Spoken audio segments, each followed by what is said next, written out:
Olá, pessoal! Sejam bem-vindos a mais um episódio do Leandro Mendes. Eu sou o Leonardo e hoje a gente vai estar falando com um convidado muito especial no episódio 57 do Leandro Mendes. A gente vai estar falando com o Léo Silva. E hoje a gente vai estar falando sobre religião, espiritualidade, sentido e como que esses temas eles impactam na prática clínica e na vida dos nossos pacientes. Ah, eu tenho muito prazer de estar aqui falando com o Léo hoje e acho que vai ser até legal porque, para mim, é como se a gente estivesse vendo o ciclo se fechando e se iniciando. Porque o Léo foi meu professor na graduação, logo no início da graduação, acho que até o meu terceiro semestre. Então, poder estar aqui conversando com ele tem um lugar muito importante para mim. E espero que vocês gostem. Eu sei que esse episódio aqui está recheado de conhecimento e sobre uma temática que muitas vezes a gente não vê na graduação e pós-graduações, mas que vamos ser bem honestos aqui, a gente vê muito na prática clínica. Léo, primeiro quero te agradecer aqui o espaço e o tempo que tu está tirando para a gente conversar sobre essas temáticas que são tão importantes. Obrigado. Eu que agradeço, Léo. E também para mim é bem significativo estar aqui, é que a nossa história, né, já vem acontecendo há alguns anos. Eu tenho a história também com outros Weiners, né, Sim, como os sim. teus pais, né, e o teu pai foi meu professor, meu colega lá na PUC também. Então é bom a gente poder se encontrar em diferentes cenários, assim, né, então isso é muito bom. Não, Eu que muito legal. agradeço o espaço aqui. Não, eu que agradeço mesmo, estou bem contente da gente estar conversando. E Léo, para começar, te apresenta um pouco para o pessoal quem tu é, o que que tu fez, conta um pouquinho da tua trajetória e por que que a gente está falando sobre essa temática, levando em consideração essa tua trajetória. Quantas horas temos para essa resposta? Ah, fica à vontade, né. Só aqui, né. É interessante porque, tudo passa por uma questão pessoal de como a gente foi vivendo a nossa vida. Isso remonta lá à nossa infância, então eu tive pais com uma cabeça super aberta para falar sobre as mais diversas questões, inclusive religiosas. Então, apesar da gente não ter tido uma religião específica, né, fui batizado, vivi uma vida católica, digamos assim, mas a minha mãe era muito mais espiritualizada. Uhum, Então falava lá de mestres ascensos, de anjos, e aquilo fazia todo sentido para mim. E esse ambiente foi muito importante para eu ter essa liberdade de crenças, e entender que, que legal que existe isso. uhum, Depois, mais tarde, fui entender que essa liberdade, eh, essa vontade de explorar mais, porque eu adolescente, já 14 anos, eu fazia grupo de estudo sobre isso, eu queria entender o que que era essa questão de espiritualidade, não na verdade nesse termo, né, uhum. mas entender o que que era essa fé que as pessoas tinham, por que que existiam religiões específicas, é uma coisa que eu me questionava desde cedo. Por que que uma religião parece ser mais certa que outra, não? Por que que uma diz que é mais certa que a outra? Nada disso fazia sentido para mim. Então já vinha desde cedo, eu vou dizer talvez por essa infância Uhum. que me trouxe essa liberdade, para eu poder olhar para esses assuntos. E aí na graduação, né, na graduação em psicologia, fiquei um pouquinho decepcionado porque essa temática não era comentada. Uhum. Mas como eu estava no meio acadêmico e naquela época eu acreditava que sim, que deveriam se separar as coisas, eu meio que disse: "Tá, ok, aqui não é um lugar para se Igreja e falar". Estado, assim. É, ou quase como ciência e religião, Aham, né, aham. como se o berço da ciência não tivesse intrincado com a religião, né. Se a gente for pegar os maiores cientistas, a gente tem, né, uma mente muito religiosa por trás, inclusive que estavam querendo saber como é que Deus fez aquilo e como é que aquilo poderia ser tão lindo aos olhos de Deus, mas como é que Deus fez aquilo? Então, religião e ciência, na verdade, no seu berço estão intrinsecamente, né, relacionados. Então eu cresci dessa forma, o que me ajudou muito a, na graduação, já é buscar alguns espaços fora da graduação para entender melhor o que que é fé, o que que é religião, como é que isso aparece na vida das pessoas. E claro, daí pós-graduação, fui buscando qualificações para isso, fui entendendo mais, para poder levar para a clínica, que é o ambiente de trabalho mais forte, né, que eu tenho hoje, né. Uhum, uhum. E é interessante a gente pensar nisso, né, porque a gente sabe que boa parte da população, ela tem alguma religião ou tem uma espiritualidade mais ativa, só que quando a gente entra em alguns cercos, né, tipo, acadêmicos ou algumas bolhas, isso parece às vezes até distante. E eu falo até me implicando um pouco nisso, né, porque como minha família nunca foi uma família muito religiosa, a gente nunca falou muito sobre essas coisas e nunca foi uma grande questão. Ninguém, ao menos na minha família, no núcleo familiar, é muito espiritualizado. Então foi sempre uma questão que foi passando, né, Secundária, assim, né. secundária. Hum. quando eu faço o meu intercâmbio, eu morei um período nos Estados Unidos, a minha família, onde eu fiquei lá, era extremamente religiosa, né, e entravam vários rituais sobre a religião de, por exemplo, ir na igreja todo sábado. E óbvio que a experiência por si só era interessante e foi legal, mas tu começa a ampliar os teus horizontes e ver como, na verdade, o mundo ele é maior do que aquela bolinha que tu tanto conhece. Mas eu queria, antes da gente entrar de fato nesses assuntos, falar de uma coisa que foi muito importante que aconteceu na minha vida que tem uma relação contigo. Opa, Essa eu acho que tu não estava que esperando, surpresa. mas assim, tu foi meu professor no segundo semestre da faculdade. Eu não sei como que tu avaliava como eu era como aluno e tal, mas assim, por muito tempo, pra mim, existia um script muito certo de como as coisas deveriam ser. E eu entrei na psico e eu lutei na questão de entrar na psicologia, até por conta da pressão que eu tinha em relação a quem era meu pai e todo o impacto que isso teria. E eu entrei no primeiro semestre diferente um pouco, talvez, de como as pessoas entram no primeiro semestre. Então, naquele sentido, tipo, o pessoal, tem uma coisa de, pri- pri- principalmente para quem saiu do colégio e foi pra faculdade, né? Aquela coisa de, tipo, vamos, liberdade, vamos explorar as coisas. E eu entrei já muito rígido e muito, muito duro em relação a como deveriam ser as coisas, porque na minha ideia eu não poderia manchar, entre aspas, o nome da família e como isso poderia impactar. E daí foi interessante que, primeiro semestre, eu basicamente tirei 10 em tudo. E daí na tua disciplina, por mais que eu fui bem, eu tirei 7,7. Mas daí eu me lembro assim, eu tirei 7,7. Eu me lembro que o primeiro pensamento que foi: "Tá, não preciso mais tirar Laura, não tem mais como ter Laura". E mas não foi um pensamento negativo. Foi como se tivesse quebrado, tipo, um pouquinho dessa armadura rígida, e de como isso não dizia muita coisa. Porque assim, de novo, a gente vive de várias Ufa. narrativas. Não, não, e foi importante nesse sentido, a gente vive de várias narrativas. E ali foi um momento onde teve uma quebra, de tipo, não teve nenhum fim do mundo por isso ter acontecido. E a nossa cabeça ela é muito criativa, tanto para o bom quanto para o ruim, né. Uhum. Então, assim, eu queria te falar isso, porque isso foi muito importante para mim, e até porque eu acho que a gente não entende, às vezes, o impacto que a gente tem na vida das pessoas em diferentes momentos. E eu me lembro uma vez, que é até legal de comentar, que a gente estava conversando sobre estágio. E eu estava na dúvida se eu aplicaria para alguns estágios, pensando até nas implicações e intersecções de clínicas. E tu falou, cara, o máximo que vai acontecer é tu receber ou não. E tu pode receber não e tá tudo bem. E eu me lembro que eu pensei, eu posso receber não.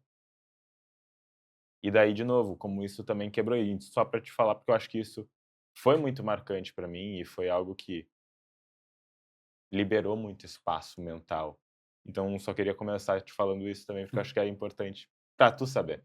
Obrigado, Léo. Bom, fiquei um pouquinho assustado quando começou a falar de 7 ali. E eu já tinha fama, né, de que minhas provas eram difíceis, né. Não era mais fácil do mundo não. Eu ouvia que, a disciplina de humanismo, mas a prova não é humanista. É o que eu mais ouvia. Que bom, fico feliz. E hoje que tu também, né, tá no Uhum, papel de professor, aquilo não deixa de ser um clichê, mas a gente não sabe onde é que a nossa influência, uhum, até onde ela vai. Então é sempre bom ouvir feedbacks positivos, assim, o quanto a gente marca a vida das pessoas e que bom que foi positivo no final, uhum. né. Não, é óbvio que naquele momento vem uma decepção, mas depois ao mesmo tempo é aquela quebra, né, e de novo, são castelos de areia que a gente cria na nossa Uhum, cabeça e quando a gente quebra eles, a gente consegue ver na verdade o que que é realmente sólido e o que que é realmente importante. uhum. Então foi bem importante nesse sentido. Tá, ótimo. E deixa eu te perguntar, agora entrando no assunto, tu falou um pouquinho da tua trajetória e como que tu te interessou nisso, né, até de uma família mais aberta que falava mais sobre essas questões de espiritualidade, religião, então assuntos que eram pautados, eram Isso, conversados. exatamente. Mas por que que é um tabu falar isso no contexto de psicologia? Bom, aí é uma discussão longa, né, Léo, porque Uhum, a gente está falando acho que a explicação que eu mais gosto é que qualquer produção que a gente tenha, a gente falou em psicologia, então psicologia é falar em ciência, né. uhum, Então qualquer produção que a gente tem em termos científicos, ela está dentro de um paradigma. Paradigma é o que rege as ideias de uma sociedade, né? São como se fossem assim, os pilares, ou a matriz pelas quais a forma da gente pensar são estruturadas. E como a gente faz as perguntas, obviamente, né? Então, se a gente vem num paradigma, digamos, mais newtoniano, mecanicista, como diz a literatura, a gente vai ter essa necessidade já subjetivada de que as coisas precisam ter uma explicação de causa e efeito, como fazia o Newton lá, né? Que uma bolinha batia na outra. A gente vai ter uma necessidade de querer mensurar, de querer buscar algo físico, algo concreto. Então, isso vai norteando toda a forma como a gente faz as perguntas para, enfim, não só da humanidade em geral, mas para o mundo, Uhum. né? Então, Como a se tu gente vê, tem, né? É o filtro que a gente faz a realidade a partir disso, né? então tu vai produzindo realidades onde a gente tem valores específicos para produzir o conhecimento. Então, por exemplo, o positivismo do Comte lá no século XIX é um valor que atravessa muito claramente a nossa ciência. A Uhum. nossa ciência é pragmática, ela tem que servir para alguma coisa. O mecanicismo é outro, então a coisa tem que ser explicada. E geralmente a forma como a gente faz experimentos hoje, né, e eu passei por vários, né, mestrado, doutorado, né, fui um acadêmico por 9 anos dentro da universidade. Então essa leitura é muito clara. Eu vou fazer um experimento, eu preciso delinear as suas variáveis, eu vou controlar uma série de variáveis, claro, porque a gente não pode explicar o mundo inteiro, né? Uhum, uhum. Mas a gente perde a visão sistêmica, a visão de que, por exemplo, tá, isso pode funcionar muito bem um protocolo aqui, mas a relação terapêutica, em termos percentuais, né, talvez até mais importante do que aquele protocolo. Então, tem Uhum. várias coisas que a gente vai aprendendo aos poucos, mas na produção científica, principalmente na psicologia, isso vem influenciando para a psicologia também ficar muito mecanicista. E a gente também tem eu percebo isso na graduação, não sei se tu percebe também, quase que uma necessidade de se equiparar a algumas ciências naturais. E como a psicologia é muito solta, muito subjetiva, né, e pode tudo, talvez uma parte dos psicólogos quer muito se juntar, né, a uma ciência mais empírica, mais observável, mais baseada em evidências, o que é muito bom por um lado, mas que também acaba deixando, né, uma sombra muito grande, que é, ok, tem vários fenômenos aqui, será que a gente precisa fazer esse mesmo tipo de perguntas? Será que é daqui que a gente parte sempre ou a gente pode partir de um lugar diferente? Né? O teu computador tá escrito ali, né, ouse ser diferente. Só que a gente não consegue ousar ser diferente se a gente está dentro de um paradigma. Então a gente já é subjetivado psicólogo, sendo, digamos, educado que essas matérias de religião ou espiritualidade não fazem parte da psicologia. E, infelizmente ainda é assim. Então Uhum. me parece que a explicação mais razoável é essa, né? Uhum. É o paradigma social que a gente vive, que ainda aponta para algumas direções para a gente fazer as perguntas e pensar de uma determinada maneira, eu diria. É Uhum. muito interessante tu trazer isso, porque eu acho que nos leva até para algumas coisas. Ah, religião e futebol a gente não discute, né? Só que será que a gente não deveria discutir? E não discutir no sentido de questionar a fé das pessoas, mas de compreender melhor como que isso, de fato, impacta a vida das pessoas, para que a gente possa também ver isso na prática clínica. Porque a gente está falando aqui também em psicoterapia. E daí é engraçado, né? Time de futebol e religião a gente não discute. Cara, eu quero entender, e é muito fácil para mim, como terapeuta, por exemplo, o meu paciente é fissurado no Inter, apaixonado pelo Inter. Eu vou querer entender como que isso impacta a vida dele. Quando o Inter perde, isso realmente impacta negativamente ou é muito momentâneo? Isso impacta, eu vou ter que trabalhar isso. Uhum. E eu acho que às vezes é uma lacuna que nós, como terapeutas, a gente deixa de lado, o aspecto da religiosidade, da espiritualidade. Isso acaba nos mordendo depois, porque o paciente começa a ter outros comportamentos que a gente não está avaliando e, consequentemente, a gente pode estar fazendo até agressões e microagressões Uhum. quando a gente não avalia essas questões também, não é? Léo, eu gosto de pensar, vamos pegar uma perspectiva mais Uhum, evolutiva aqui, tá? Como é que o uhum, Sapiens Sapiens chegou até aqui? uhum, Se a gente for pegar lá, o homem de Neandertal, a gente já tem evidências que ele foi enterrado não só com adornos que eram muito difíceis de serem feitos, demoravam várias mil horas para serem feitos, algo muito importante para ele ser enterrado com aquilo, e enterrado do lado de animais. Então, as hipóteses são que a religião começou ali, na questão espiritual, onde eu era enterrado com alguém porque, né, aquele animal podia me alimentar na outra vida, ou porque aqueles adornos poderiam me fazer chegar bem no outro lado, etc. Então, ali a gente tem, digamos, um princípio de religião, uhum, né, de acordo com essa perspectiva. Então a gente tem algo que é fisiológico, né, que está na capacidade humana, e é o único animal que consegue fazer isso, a capacidade de transcender. E tu imagina, nós estamos lá nas cavernas, lá 40, 50 mil anos atrás, e a gente pensa assim: "Ah, mas será que não é importante a gente levar alguma coisa lá para quando eu sair dessa vida e ir para uma outra?" Cara, isso exige uma capacidade de abstração muito grande. Então, o animal humano é o único que consegue fazer isso, que está na capacidade de transcendência. Então, a espiritualidade ela é tão básica quanto a gente discutir as coisas do corpo, no meu ponto de vista. Quando a gente não discute espiritualidade, e aí depois a religiosidade como um esquema institucional, né, digamos Com assim, que faz regras mais parte, né, mas específicas. que faz parte da sociedade, mas vamos pegar a espiritualidade como algo mais cru, mais raiz, tá? Uhum. Se a gente não está discutindo isso dentro da psicologia, é quase como ignorar o básico, né, que é uma capacidade humana. Então, para mim, é tão básico quanto isso. Então, se a gente for pegar desse ponto de vista evolutivo, a gente já tem essa coisa para a gente se incomodar um pouco. Tá, mas isso aí vem desde lá dos princípios, né? Quando eu olhava o fogo, reverenciava, ou olhava para as estrelas e questionava se existe um Deus ou não. Isso é uma capacidade de transcendência, que foi tendo diferentes contornos, mas que já estava lá nos princípios, Uhum. né, da nossa espécie. E a gente consegue ver, na verdade, como vários ritos eles são passados de geração em geração. A gente vai ver desde o casamento até, por exemplo, cortejos fúnebres e tudo mais, e como essas questões elas realmente são passadas e elas muitas vezes têm realmente essa conexão de transcendência e tem essa conexão com a espiritualidade. E é interessante a gente pensar nisso porque, óbvio, a gente só mantém comportamentos porque eles são reforçados. A base do behaviorismo. Então existe uma lógica de reforçamento em relação a isso.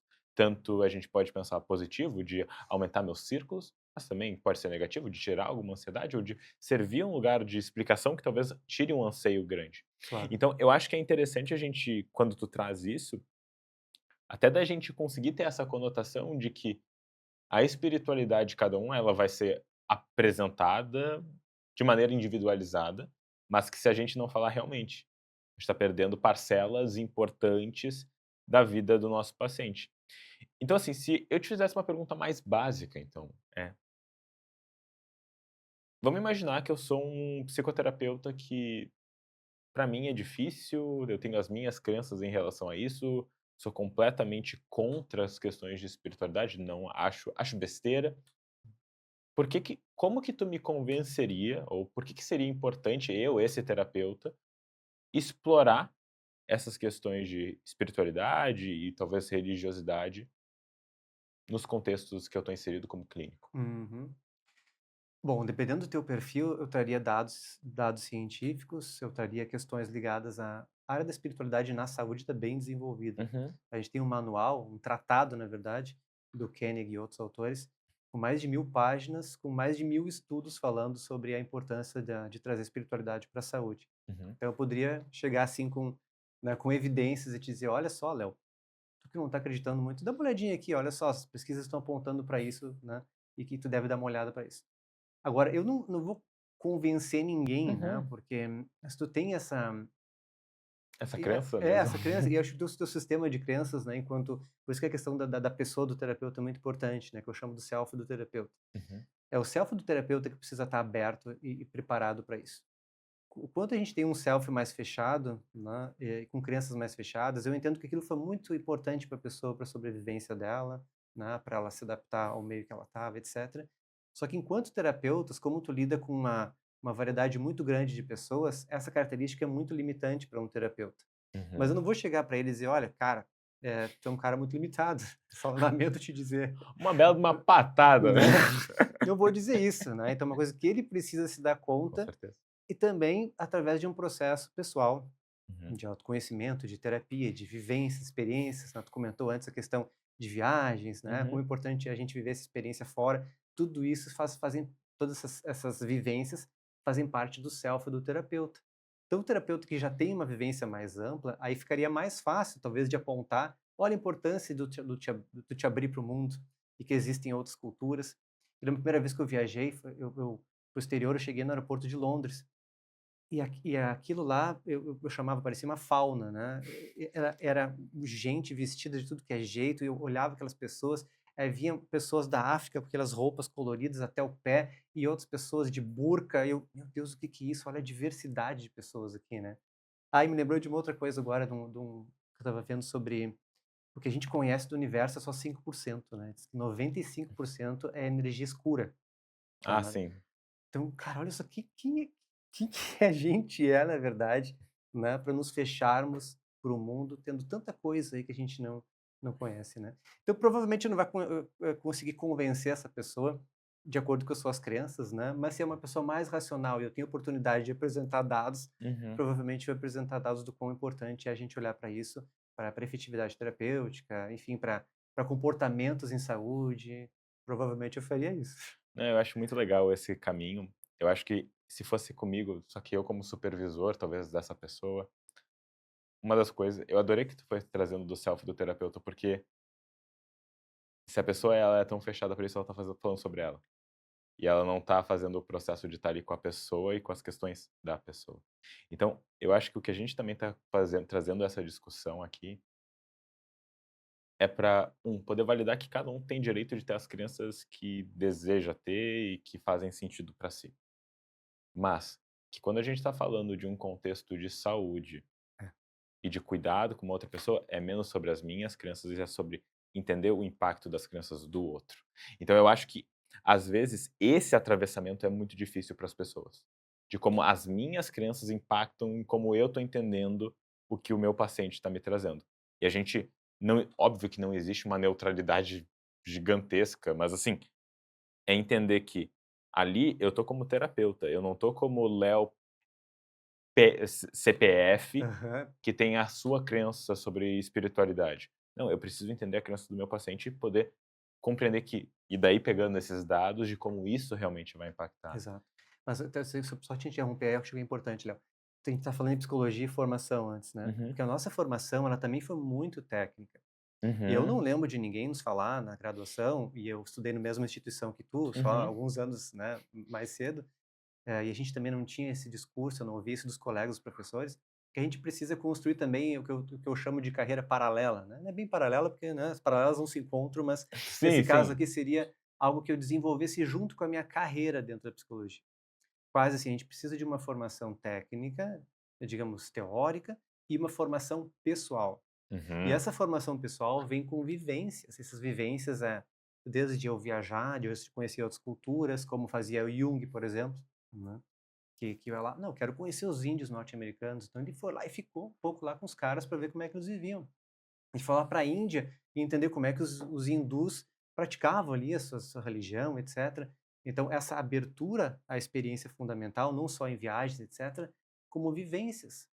Qual foi a última vez que, não é uma pergunta para ti, tá? Mas que nós, psicólogos, a gente sentou em roda num grupo lá para fazer alguma coisa de respiração, né? Que a uhum, gente foi fazer um retiro de final de semana e a gente ficou lá, digamos, de pé descalços, abraçando outros colegas ou, né, ou uhum. pessoas e sentando e vivendo aquilo lá. Essas vivências são fundamentais, porque isso traz autoconhecimento, isso traz, né, um questionamento, aquela que incomoda, né, da nossa sombra, das nossas lacunas. Isso a vivência traz muito mais do que a questão teórica. A questão teórica vai estar sempre limitada, né, porque eu posso também usar isso como defesa, né. Uhum. Não vou buscar isso porque não está tão interessante, vou ler uma outra coisa então. Só que a vivência não, a vivência te traz na pele. Tu tá ali, tá vivendo aquilo. Então a gente precisa, eu costumo dizer que a gente precisa investir mais no self do terapeuta, justamente como se fosse uma carreira paralela, Uhum, né. Então, uhum. lê um livro, faz um curso, tá, mas que retiro de final de semana tu já fez esse ano? Né, quando é que tu botou o pé no chão, abraçou alguém, fez uma rodinha ou abraçou uma árvore que seja, por mais que tenha uma conotação negativa. Cara, isso é vivência, isso é conviver com outras pessoas, isso é amplitude de self, que vai te ajudar muito na clínica depois. E eu sinto que é muito fácil, de novo, né, os ídolos de gerações eles vão mudando, né. E eu fiz um episódio com o Fernando Rainho ano passado, Sim, conheço muito. adoro o Fernando, e a gente falou sobre estoicismo, né. E acho que o estoicismo ele acaba ganhando realmente uma disseminação, ele ganha um espaço, por exemplo, hoje quase como uma religião para muitas pessoas É também. muito forte, né. Mas eu acho que porque tem um aspecto muito prático e de resolução em relação às coisas, Uhum. que as pessoas fazem essa leitura. Mas tem um aspecto que ao menos para mim, óbvio, olhando de longe com tudo isso, sempre me traz a atenção qual é o nome do livro talvez mais importante do estoicismo? Meditações. É do Sêneca? do Marco Do Aurélio. Marco Aurélio. Marco Aurélio. Hum. São os diários dele. Mas o que que isso implica? Implica em quietude, implica em introspecção, Hum. implica em poder parar e pensar. E numa sociedade que, em geral, a gente está correndo tanto, e eu me implico nisso, eu tenho o meu ritmo que também é muito rápido. Mas quanto tempo a gente consegue parar? E eu acho que quando fala isso dessa construção, isso me leva. De novo, eu acho que a faculdade ela nos leva muito para esse aspecto teórico. Mas eu sempre me lembro, e eu já falei isso no podcast algumas vezes, o pessoal deve ficar meio de saco cheio que eu repito essa história. Quando eu perguntei pro meu pai o que que ia me fazer um bom terapeuta. E ele falava: "Tu tem que ser um camaleão, tu tem que ser um terapeuta diferente para cada paciente". Mas eu acho que eu nunca contei o segmento dessa história, que ele falou: "E tu não tem que ler só psicologia, tu tem que ler tudo de tudo, para conhecer no sentido as outras visões, o que que as outras pessoas vão sentir. Porque tu lê um livro de literatura, tu vai estar conectado com uma história, com uma compreensão diferente". E eu acho que, por exemplo, conhecer de religiões, conhecer de espiritualidade também é poder estar aberto para outras vivências e não viver apenas nessa bolha. Então é muito legal te ver falando sobre isso e acho que sim, acho que é uma lacuna que às vezes a gente fica tão preso num tecnicismo que a gente esquece de raciocínio clínico. E raciocínio clínico implica tu também saber como tu tá implicado nessa história. Exato. Então é muito legal de te ouvir Eu falando vou te isso. contar uma história que tu talvez não saiba. Uhum. Eu e teu pai éramos colegas lá na Uhum. PUC, e ele chegou: "Léo, tu tem um livro aí que fala sobre Jung que eu estou interessado em ler?" Uhum. Eu: "Sim, eu acho que é o Fundamentos da Psicologia Analítica, porque eu acho que é um livro que fala alguns conceitos básicos ali, vai te dar uma boa ideia. Tu me empresta?" Eu empresto. Uhum. Deu uma semana, teu pai me devolveu: "Muito bom o livro, obrigado." O jeitão dele não muda, né. E eu assim, o Ricardo Weiner, referência em TCC, pedindo um livro de psicologia analítica. Cara, a partir dali, eu comecei a olhar para o teu pai de uma outra forma. Uhum. Porque olha só que interessante, um cara cabeça aberta, que tá cara, também por causa da terapia dos esquemas, eu acho, né, questão multiteórica, da questão da integração de teorias, acho que eu Uhum. estava fazendo parte do universo dele, mas aquilo ali eu disse: "Que legal", né. Uhum. Eu passei a admirar ele Uhum. mais ainda, né, porque eu já admirava enquanto professor, por essa abertura. Tu não sabia disso, Não, Amarildo, né. não, não, não conhecia, mas Revelação aqui ao vivo. eu acho que também até em parte, sabe, porque Hum, aquela velha história de tu conhecer as outras teorias é importante. E é óbvio que se a gente for hoje em dia, quando a gente vê a terapia, por exemplo, a terapia cognitivo comportamental baseada em processos, né, que é esse movimento um movimento novo que está pensando realmente num aspecto bem integrativo de o que funciona. Eu acho muito legal. Acho que tem algumas questões, por exemplo, filosóficas que a gente tem que pensar e que talvez tenham alguns atravessamentos complexos. Mas, quando a gente pensa e acho que isso é legal de pensar, de refletir e falar aqui, a ciência ela está sendo feita o tempo todo. hum, As evidências elas podem mudar, como já mudaram e vão mudar. claro. Tu tá fechado apenas um quadrado, tu provavelmente vai conseguir atender aquilo, mas e o que sai daquilo? Uhum, Então é poder expandir e acho que a nossa conversa, por mais que não é necessariamente apenas sobre atendimento, ela vai muito para esse lugar. E daí uhum. já vem a pergunta aqui seguinte, né, qual é o impacto de não abordar a espiritualidade dos nossos pacientes quando a gente está atendendo, quando a gente está fazendo uma avaliação? Uhum. O que que pode acontecer se a gente não olhar para isso? Se a gente for pegar a definição mais básica de espiritualidade, é como é que a gente conecta com o nosso sagrado. E Uhum, para isso a gente precisa de uma capacidade anterior que é a transcendência. Então, a gente fala quase como assim, como é que a gente respira? Bom, a gente tem o pulmão primeiro. Então, o uhum, pulmão da nossa analogia aqui é a transcendência, que é uma capacidade reflexiva e ao mesmo tempo de ir além, né? O próprio nome já diz.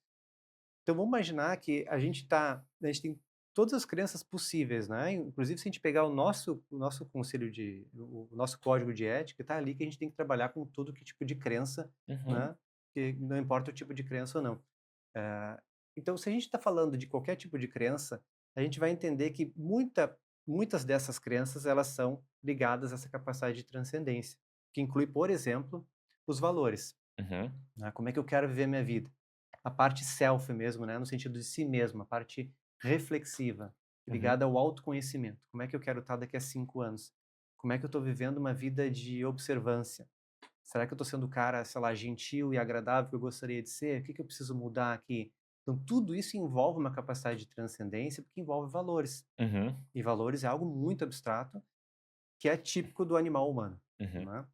Então, se a gente não está trabalhando simplesmente algo que é tão básico, né, para a nossa espécie, a gente está deixando de lado uma miríade, né, de coisas, comportamentos e situações do consultório que a gente poderia estar olhando para ajudar as pessoas com quem a gente trabalha.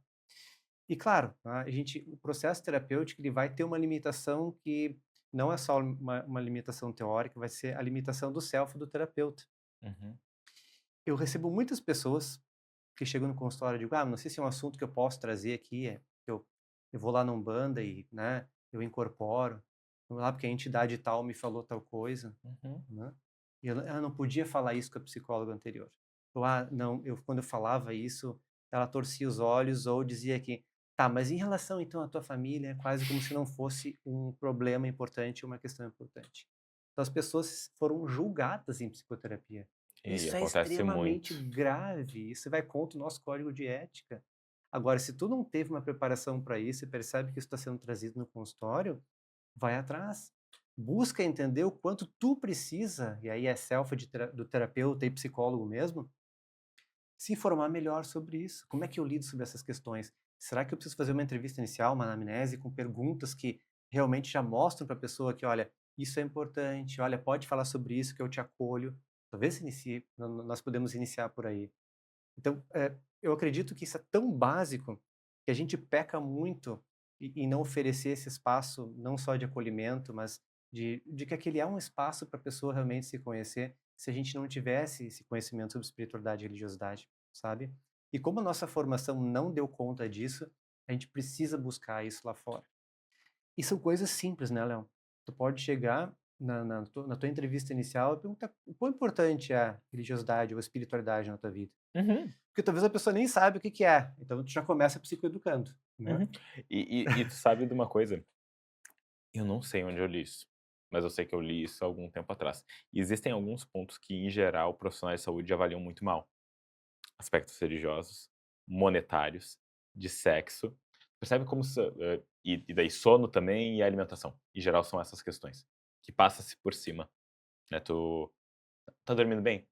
Sim. Ah, legal. Bem é quanto? Quantas horas? De que forma? Aham. Tá te alimentando como é que tu tá te alimentando? Ah, bem.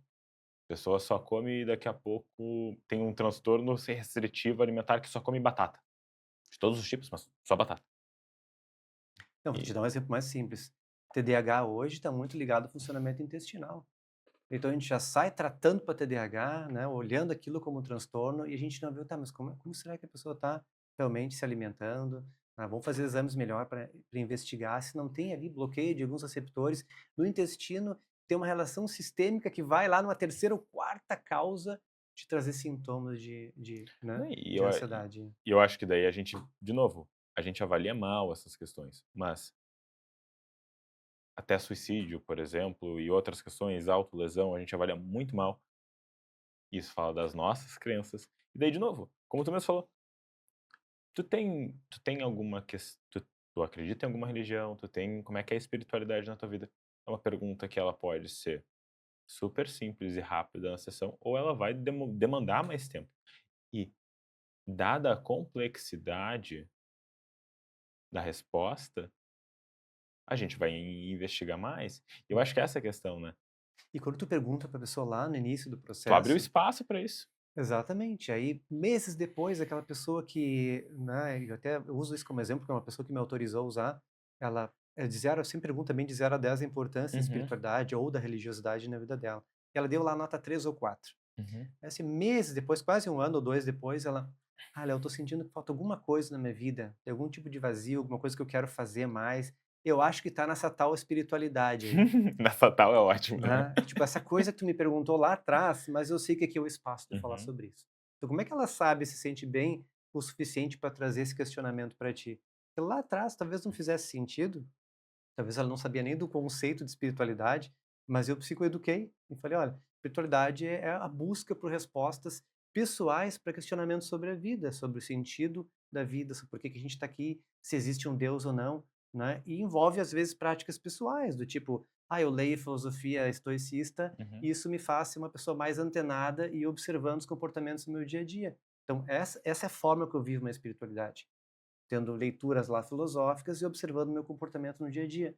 Ah, tu vê, eu não sabia que eu vivi minha espiritualidade assim. Uhum. Pois é, então naquele momento tu psicoeducou. Então naquele momento é não só um momento de psicoeducação, como acolhimento, né, porque talvez a pessoa seja muito religiosa e ela vai dizer: "Ufa, que bom que eu posso falar sobre isso aqui". Isso não deveria existir a priori, né. Vou pensar, um psicólogo, uma pessoa aberta, né, acolhe as crenças das pessoas, se aquilo é importante para ela, a gente deveria fazer isso. Então, só da pessoa dizer que: "Ai, que bom que eu posso falar isso", já demonstra uma falha nossa aí na nossa formação, né. E aí, só pra Uhum. gente terminar, então essa pessoa que a gente acolheu, a gente psicoeducou, mais tarde isso vai fazer todo sentido para ela, então ela vai: "Léo, eu tive um sonho meio estranho, mas eu vou te contar, tá, parece meio louco". Eu: "Ah, deve ter algum elemento espiritual aí", mas ela se sentiu à vontade suficiente para trazer que ela, eu vou te e esse sonho é real, a pessoa dormia, ela tinha 2 como é que é o nome? Acho que era Anubis, Uhum. aqueles deuses egípcios com cara de cachorro, né, Uhum. Uhum. e ela passava por uma luz, e ela percebia que sempre quando ela sonhava com aquilo, uma pessoa que ela conhecia morria. Depois, com o tempo, ele foi percebendo e ele foi se dando conta, um professor universitário de uma universidade federal, um cara super intelectualizado, né, e me falou isso justamente por a gente ter essa Abertura. tranquilidade de falar, Uhum. que ele achava que ele ajudava a fazer a passagem dessas pessoas. Uhum. Tipo, era a avó dele, era o tio, era um grande amigo, e aí quando ele dormia, parece que ele fazia esse trabalho durante a noite. Imagina se tu não tem um bom vínculo terapêutico ou um psicólogo que tenha uma escuta, digamos, mais qualificada para essas questões abertas, a espiritualidade, a pessoa talvez vá se sentir intimidada ou não vou levar isso para o psicólogo ou isso não é relevante. Olha só a importância da gente fazer isso lá no início do processo. Senão a terapia vira iatrogênica, né? Ela traz mais prejuízos do que benefícios. Terapia não faz necessariamente bem, né? Principalmente para quem tem uma religiosidade intrínseca, Uhum. aquela religiosidade onde a pessoa vive a vida através da religião. A religião é o mais importante para ela e o Uhum. resto é secundário. E não tá errado. Eu acho que essa é a questão. Só que daí muitas vezes até uma agenda, às vezes bem baseada em com a melhor das intenções, às vezes vai levar para um caminho que pode estar trazendo resultados ruins. Tem uma frase que eu gosto muito que diz assim: "Não julgue como uma má intenção ou como negligência, o que pode ser melhor explicado por ignorância". Uhum, Então, assim, da gente poder entender que muitas vezes existe uma ignorância da nossa parte e tá tudo bem, uhum. mas que a gente possa buscar esse conhecimento para que a gente possa atender e compreender melhor. A gente não vai compreender 100% o que as pessoas pensam, o que as pessoas sentem, mas a gente não precisa para a gente Uhum. conseguir atender bem. Posso te dar um exemplo de Claro. coisa bem científica?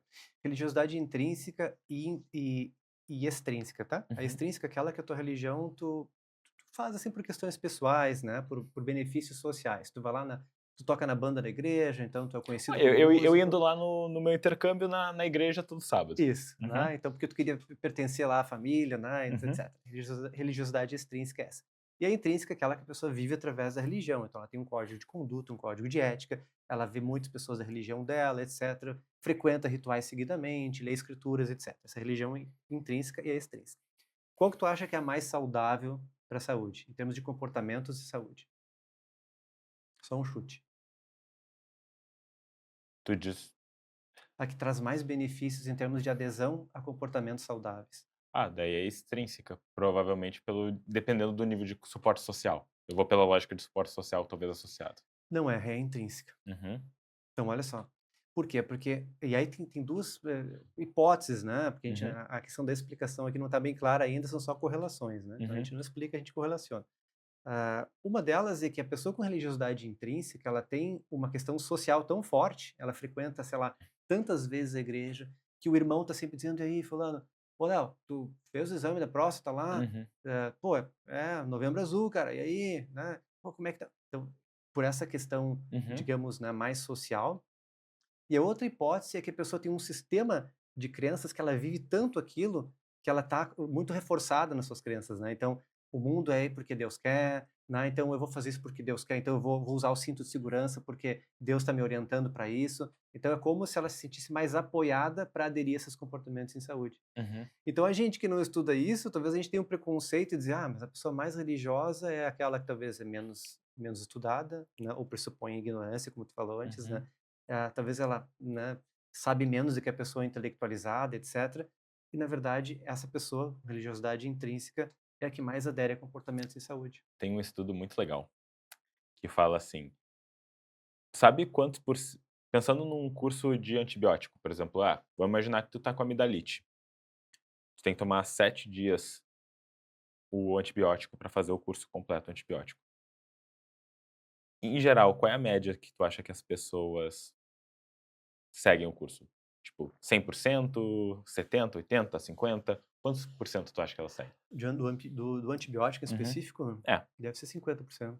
exatamente. E quanto que é em relação a essas mesmas pessoas quando o curso de antibiótico é, por exemplo, para os animais delas? 100%. 95.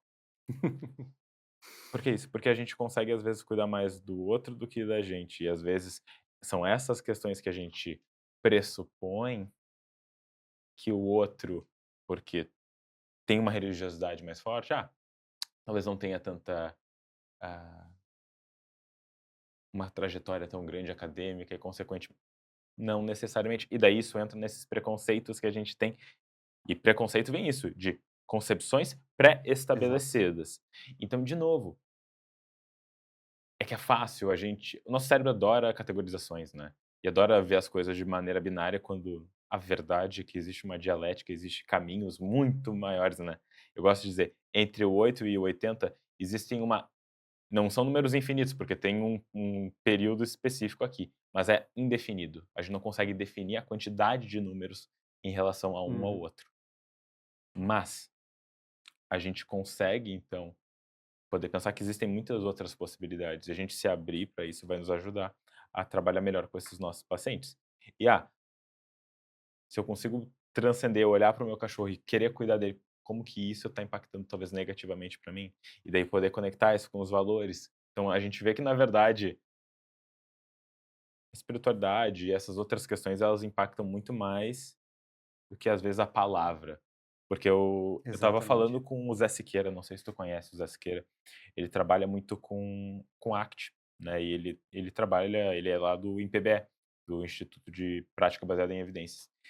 E a gente estava falando sobre terapia do esquema e sobre ACT, e valor, sentido de vida, Uhum. a gente entrou Esses assuntos nessa aí. espiral que, assim, que ficaria horas, né.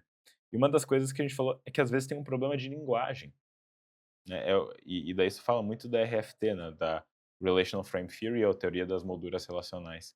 Como que a gente relaciona as palavras, né. Hum. Então talvez a linguagem que muitas vezes a gente aprendeu sobre a espiritualidade, religiosidade, ela impacta, às vezes, negativamente na forma que a gente vai estar trabalhando com os nossos pacientes, né. Então é Sim, legal da gente ir pensando sobre todos esses sim. caminhos, né. Já vem com esse peso, né? Uhum, Essa questão ligada ou então a espiritualidade no sentido de espírito espiritual, mas eu sou ateu, né, como se o ateu não pudesse ter a sua espiritualidade. uhum, Então confunde muito, né.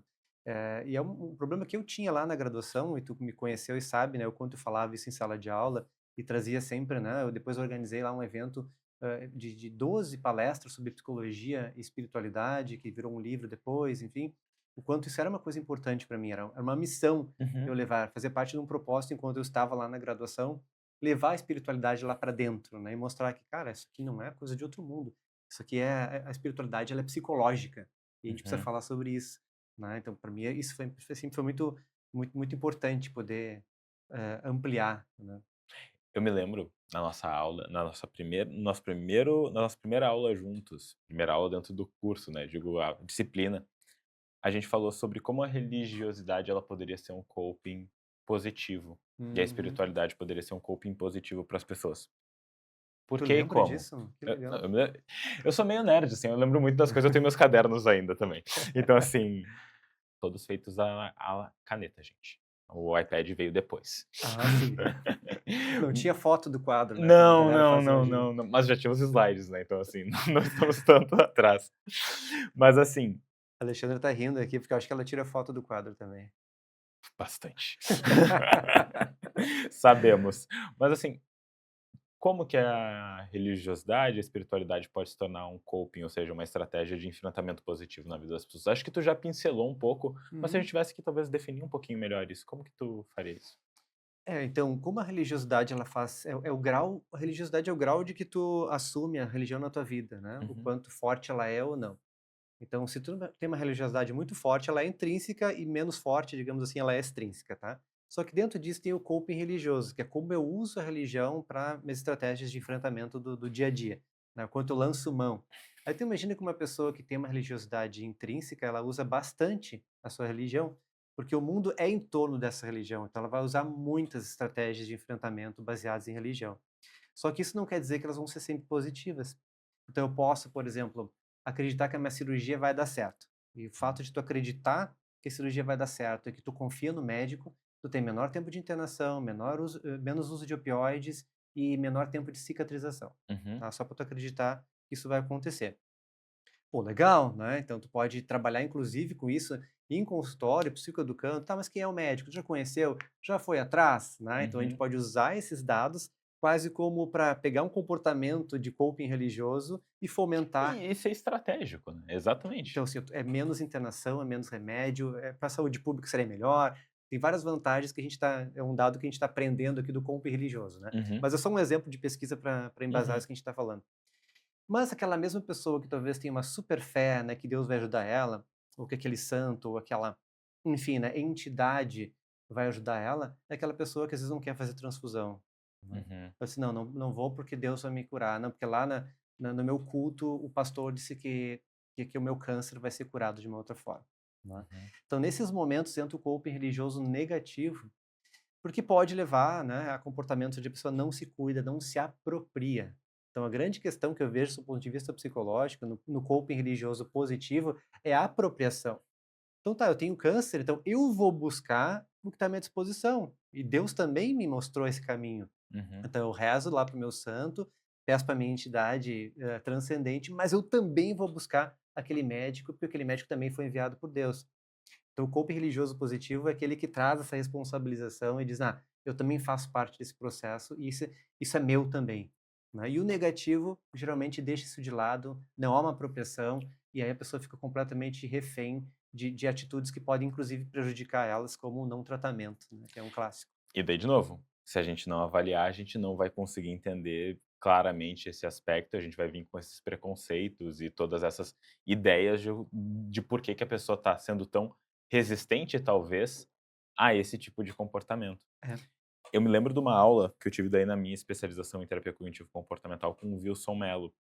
E ele estava dando uma aula sobre TAB, transtorno afetivo bipolar. E ele estava falando da história de um paciente que era budista, mas ele trazia como uma justificativa para a não utilização da medicação o aspecto religioso. Só que o Wilson é um cara que estudou muito sobre budismo, e ele gosta bastante. E foi bem legal, até porque, de novo, não esperaria, não sabia isso do Wilson, né, de novo, a gente não conhece muito essas questões das pessoas, às vezes são coisas que a gente não conversa no dia a dia. E daí ele foi falando de como que ele também foi trazendo aspectos da própria religião e de como da questão de que dentro do budismo a gente vai ter da impermanência, a gente vai ter conceitos de poder buscar se melhorar e trabalhar as questões da própria agência frente às questões, e como que ele foi utilizando também desses aspectos para poder fazer a motivação e fazer de entrevistas motivacionais utilizando isso, Uhum. para que o paciente pudesse aderir à medicação. E eu acho isso tão bonito e tão legal, porque terapia tem isso de criatividade, né, e tem esse aspecto de vamos imaginar que tu ama corrida, ou tu ama literatura. Eu me apropriar disso que tu gosta, vai me ajudar a te ajudar. Exato. Então, eu trago esse quase como uma lâmpadazinha na cabeça dos terapeutas que estão nos escutando. Isso vai exigir abertura à Uhum. experiência, né. Então o Total. terapeuta precisa entender isso, mas eu acho que se a nossa formação investisse também naquilo que eu chamo, né, da carreira paralela, que é a parte da gente, enfim, né, investir nessas vivências, experiências de autoconhecimento, talvez a gente teria um terapeuta mais flexível, mais aberto à experiência, que vai dizer: "Não, beleza, deixa eu entender melhor isso", porque aquele no setting terapêutico, por mais que a gente tenha teorias e protocolos, etcétera, é o teu self ali que é a grande parte do processo. É tu que vai decidir, é tu que vai sentir, é tu que vai intuir, né. Então tem outras percepções que vão obrigado, além das questões racionais. Tem Uhum. muitas outros fenômenos acontecendo ali que inclusive tu não explica, que vão além da própria psicologia. Eu já senti dores, por exemplo, quando um cliente chegou ali na recepção, uma dor no estômago que eu nunca sinto. Daí a pessoa chega na minha frente e diz: "Uma dor no estômago hoje". Tá, pode ser uma coincidência, pode ser uma história anedótica, mas, cara, eu não sei, mas eu não vou É, ignorar isso. Eu sou um cara aberto à uhum, experiência. Então, de uhum, alguma forma ou outra, né, quando eu fiz a minha especialização em experiência somática, a gente fala lá em ressonância. uhum. Muitas vezes a gente entra em ressonância com o nosso cliente. Então é um fenômeno que já está documentado. Então aquilo que eu vivi foi ressonância, etc. Eu sou um cara aberto, entendeu? De repente eu vou começar a sentir essas coisas, vou colocar à disposição ali da relação, eu vou dizer, cara, tô alguma coisa no estômago hoje, tem alguma coisa que tu tá sentindo no estômago? Ok, talvez aquilo para a pessoa seja, ai, que bom, porque eu não ia falar isso para ti, mas que bom que tu trouxe. Eu não sei, mas tá aberto a isso, eu acredito que é fundamental para nossa profissão. Não, e eu acho que é legal, porque isso me lembra de uma outra coisa que tu me ensinou na aula, e que daí eu quero trazer, que é uma coisa que eu carrego pra mim, que é a Outra, outra, Léo, mas não sabia disso. essa é muito essa sim, pra mim e eu já usei isso várias vezes em terapia com meus pacientes, que é a conexão do terapeuta com o Sherpa. Tu gostaria de explicar? Acho que seria muito legal que tu pudesse explicar pra. É a ideia do facilitador, né? Uhum, Vamos pensar assim, ó, o terapeuta ele precisa saber o seu papel, né? Como a gente tem uma relação muito vertical com conhecimento, que conhecimento é poder, a gente tem dificuldade de entrar nessa relação de facilitador do processo, né? Então tem vários atravessamentos ali que nos levam eu sou psicólogo tal agora, fiz tal, né, eu tenho tantos pacientes, então é fácil entrar nessa relação verticalizada que envolve poder na relação, né? Por isso que envolve, embora as palavras, né, às vezes não signifiquem muito, porque tu é pode de novo, um falar problema de linguagem às vezes. e depois tu pode falar paciente, né, tu pode falar cliente, pode falar consulente, e o que importa mesmo é a atitude que tu tem, né. Então É menos é importante isso. menos, a palavra, mas às vezes a palavra diz alguma coisa também, por isso que lá no início o Rogers, por exemplo, na década de 50, 60, quando ele falava cliente, ele queria fazer um ponto, né, justamente para quebrar essa ideia do paciente, da passividade, né. Então dava para entender por que que ele fazia isso naquela época, né. Acabei viciando e falando em cliente, né, mas isso é só uma parte. Na verdade, essa pessoa que a gente tá atendendo, né, que a gente está ali, trocando, para não ficar essa coisa mais do paradigma biomédico, né, do atendimento, do problema, ou que eu tenho a solução e tu tem o problema, então, de novo, entra numa relação vertical, é uma outra pessoa como tu, vamos começar dali. Segundo, há trocas ali que são, muito profundas, que vão além também da questão racional, né, que não é só o que eu estou entendendo da compreensão, da semântica, há trocas afetivas, há trocas intuitivas, e tudo acontece num espaço ali de relação terapêutica que é um momento único. Toda sessão é um momento único. A pessoa chega de um jeito, né, passou por uma manhã daquele jeito, etc., quando acordou, e ela vai te encontrar de um outro jeito. Então, vamos pensar que aquele espaço ali é único e que aquela troca é única naquele dia, naqueles 50 minutos que vocês estão trocando ali. E essa troca, ela vai envolver papéis diferentes. E é isso, né, então tu vai ser uma pessoa que está ali para andar junto, para orientar, para pegar na mão, para levar bagagem, que nem o Sherpa, né, que é aquele que leva a nossa bagagem quando a gente está subindo a montanha, e eu tive a oportunidade de fazer isso lá, inclusive nos Himalaias, Que né, legal. então eu tive um Sherpa, então para mim quando eu aprendi essa analogia, eu disse: "Ah, eu sei exatamente o que que um Sherpa faz", né. Então o Sherpa, assim como nós no consultório, a gente sabe os caminhos, né, a gente tem uma ideia, né, que é aquilo que as teorias nos trazem. "Ah, vamos ter que trabalhar na cidade dessa forma. Tá, entendi isso, aqui tem muitos introjetos, então a gente vai precisar trabalhar dessa questão, aqui a questão da relação é importante", então a gente sabe mais ou menos o caminho, mas o trajeto é completamente decidido pela pessoa, dentro da subjetividade dela, dentro dos anseios, dentro do enfrentamento que ela consegue fazer naquele momento, dentro das emoções que ela tem disponível e que ela não tem também. Então, vamos trabalhar juntos. Eu pego na mão dela, ajudo a carregar um pouquinho essa bagagem, oriento ela em alguns caminhos, mas ela é que vai decidir. Por exemplo, se ela vai querer fazer lá um shortcut, como é que é? Um Um atalho, atalho? Aham. ou ela vai querer fazer o caminho mais longo, porque aquilo ali, naquele momento, faz mais sentido para ela. Eu vou dizer, tudo bem, tamo junto, pega na minha mão aqui, né, e a gente vai fazer esse processo enquanto relação. Eu acho isso muito legal, e eu tenho um paciente também, já já deixou também eu falar sobre isso. Eu faço até a comparação do Dom Quixote e o Sancho Panza, Hum, porque a aventura ela é do paciente, o trabalho ele é do paciente, mas tu tá ali como fiel escudeiro que tu vai estar ajudando e que tu precisa acompanhar. É óbvio, e daí tem até estudos matemáticos que mostram que a relação terapêutica ela é assimétrica, e ela deve ser assimétrica, porque não tem como ser simétrica quando eu estou buscando a regulação do paciente, não a minha. claro, tu Então, pressupõe papéis diferentes, né? exato. Então, a gente sabe que ela é assimétrica, mas isso não quer dizer que ela é 100% nessa lógica de poder como o detentor, até porque isso impede, às vezes, alguns aspectos que são tão importantes dessa jornada. E lembrar, a jornada não é o terapeuta faz parte da jornada do paciente, da aventura do paciente. O Sancho Panza faz parte da história do Dom Quixote, de vencer os moinhos, Uhum. né, de uma forma ou de outra. E de se colocar às vezes e às vezes ser mais ativo. E essa que é legal, né, às vezes essas mudanças que a gente vai tendo também dentro da relação. E como, de novo, a gente pode linkar isso com outras questões históricas de espiritualidade, de literatura, e daí isso volta de novo para essa abertura que o terapeuta tem que ter. E, de novo, relação terapêutica é um dos fatores comuns a todas as linhas teóricas. A gente sabe que é o fator que tem maior evidência, tipo, de real mudança dos nossos pacientes. Isso não quer dizer que técnica e Não sejam intervenção não são importantes. importantes, Uhum. mas uma específica é isso, né? O fator comum que a gente tem. Então, assim, a gente não esquecer desse processo. E eu me lembro de um supervisor uma vez me falou assim, eu estava muito incomodado que eu estava tentando algumas técnicas com um determinado paciente, mas umas eu digo assim, ó, tentando tudo que é possível e não andava. E daí ele falou: "Léo, tu sabe qual é o problema?" Deu, "Fala, fulano." Dele, "Tu não tá ali com ele, tu tá pensando no que por que que tu não tá conseguindo fazer a técnica." E é aquela coisa, foi uma pancada de supervisão e foi muito com muito carinho, uma pessoa que eu valorizo muito, mas eu fiquei: "Cara, é isso."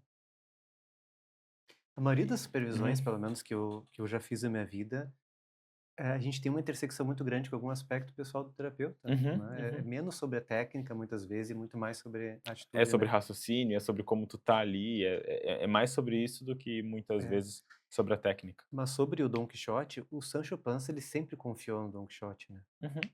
Essa confiança foi muito interessante, até mesmo quando todo mundo chamava o Dom Quixote de louco, né? Ah, que esse cara aí, que esse velho quer, etc. O Sancho Panza estava ali, né? E entra naquela questão. Eu sempre digo para os meus pacientes no início da terapia: "O que tu falar aqui eu vou acreditar." E eu sei e de novo, eu já vi isso na rede social. Tem um cara que eu gosto muito que fala sobre, paternidade. É um cara, um americano, Ben alguma coisa, depois eu posso até botar aqui na descrição.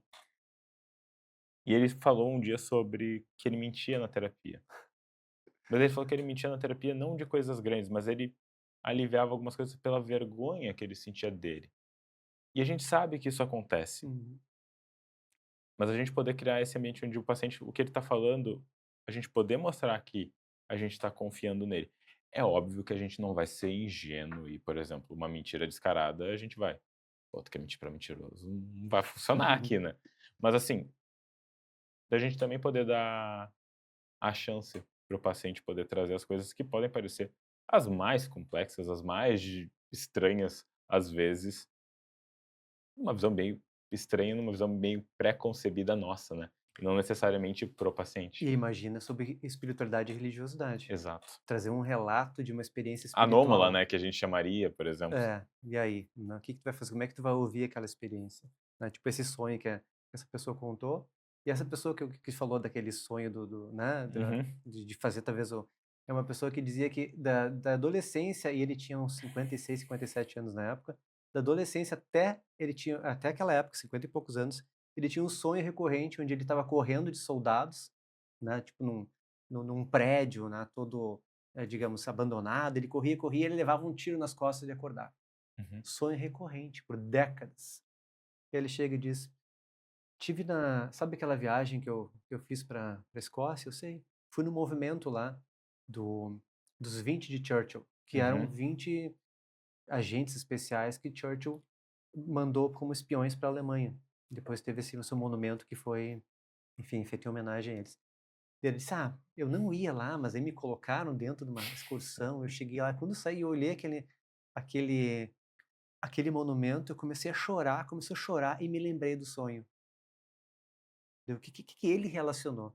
Que ele provavelmente, numa outra vida passada, que fazia parte da crença dele, ele devia ser um desses 20 de Churchill que foi morto por alemães com um tiro nas costas. Então, para ele, aquele foi um momento muito importante na vida dele. Quase como assim, um quebra-cabeça se fechou de algo que estava aberto durante toda a minha vida. Então, isso para o consultório, isso é um elemento assim, riquíssimo para a gente trabalhar. E daí, de novo, o paciente está psicotizando. Despacito, meu amigo. Eu sempre Muito eu despacito, digo né? devagar, porque assim, quando a gente pensa em qualquer transtorno psicótico, a gente tem uma sequência de critérios. A gente tem que ter muita calma, porque vale e realmente digo isso para vocês, vale estudar sobre experiências anômalas, porque existem um vasto campo dentro da literatura científica sobre isso. Experiências anômalas são questões que a gente não consegue explicar. Ponto. Quando a gente vai pensar em qualquer questão de sintomatologia, lembrem sempre de frequência, intensidade e de como que isso é disfuncional também na vida da pessoa. Porque senão, eu vi, por exemplo, questões espíritas, né? Então, eu vi espíritos, percebi isso Ou aqui, eu chegou e escutei falou no meu algo. ouvido ali, né? E de novo, calma, vamos entender isso dentro de um contexto, porque de novo, um ouvido mais viciado para pegar sintomas de cara, pode levar para uma questão assim. E a gente não está negando que existem também relatos de pacientes com sintomas psicóticos que realmente vão ter delírios religiosos, alucinações Claro. religiosas. Uma coisa não elimina a outra, né. Uhum. Então é de novo, é a gente poder entender, ter a clareza e eu diria, a calma Uhum. de poder avaliar com tranquilidade tudo isso, né. Não É. é não, de novo, não tá nada escrito em pedra, né, então a gente pode ir Uhum. com calma nisso tudo. E Léo, eu vi um post teu que eu fiquei muito curioso, e eu queria te ouvir falando um pouquinho sobre, que como que a gente lida com a espiritualidade e a religiosidade em culturas ou ambientes que se mostram julgadores ou críticos frentes a essa questão? Como que a gente pode trabalhar essas questões? Por exemplo, em cenários. É, tanto, por exemplo, um paciente que talvez tenha uma crença, daí chega na terapia, como tu falou, talvez já tenha sido julgado, ou, por exemplo, onde há uma insegurança religiosa, por exemplo, de algumas pessoas. Por exemplo, aqui no Brasil a gente sabe que tem um atravessamento do cristianismo muito maior, Uhum. então de todas as vertentes, onde o cristianismo ele realmente, pro pelos dados, a gente sabe que é a religião mais seguida aqui no país, mas daqui a pouco tu vê alguém com uma burca e daí isso gera algum tipo de estranhamento. Como que a gente pode trabalhar com essas questões? E, de novo, estranhamento para algumas pessoas que não estão acostumadas com tais questões. Como que a gente pode trabalhar com isso e talvez até ajudar a fazer movimentos assim quando a gente pensa ambiente, cultura e terapia para Uhum. lidar com essas questões? Acho que essa tá sendo a tua pergunta mais complexa, Léo, porque ela é Uhum, muito ampla, né? Eu uhum, posso levar isso para o consultório e posso pensar em diferentes aplicabilidades do dia a dia. Eu penso em informação, e psicoeducação como as principais questões aqui, tá? uhum, Primeiro, as pessoas não têm muita ideia, né? Quando eu cheguei e vi a burca lá no aeroporto de Londres pela primeira vez, eu achei aquilo muito estranho. uhum, Quando eu fui num banco, então, quando eu já morava lá, e a pessoa me atendeu de burca, eu disse: Por que ela não tira quando ela está aqui dentro do banco?" uhum. Tipo, eu não tinha noção. É de não conhecer, Por né? que não tirar, né? Não é para tirar, justamente por isso, né? Aham. Então falta informação. Depois eu conhecendo outras pessoas que praticavam o islamismo, né, de diferentes tipos, né?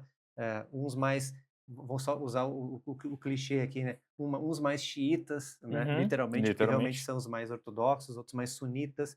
Enfim, eu fui entendendo que tá, é interessante tu buscar a informação, mas por quê? Porque fui exposto a isso. Então, uma das principais questões para a gente trabalhar essa dificuldade de esse estranhamento religioso, vamos pensar assim, é a exposição.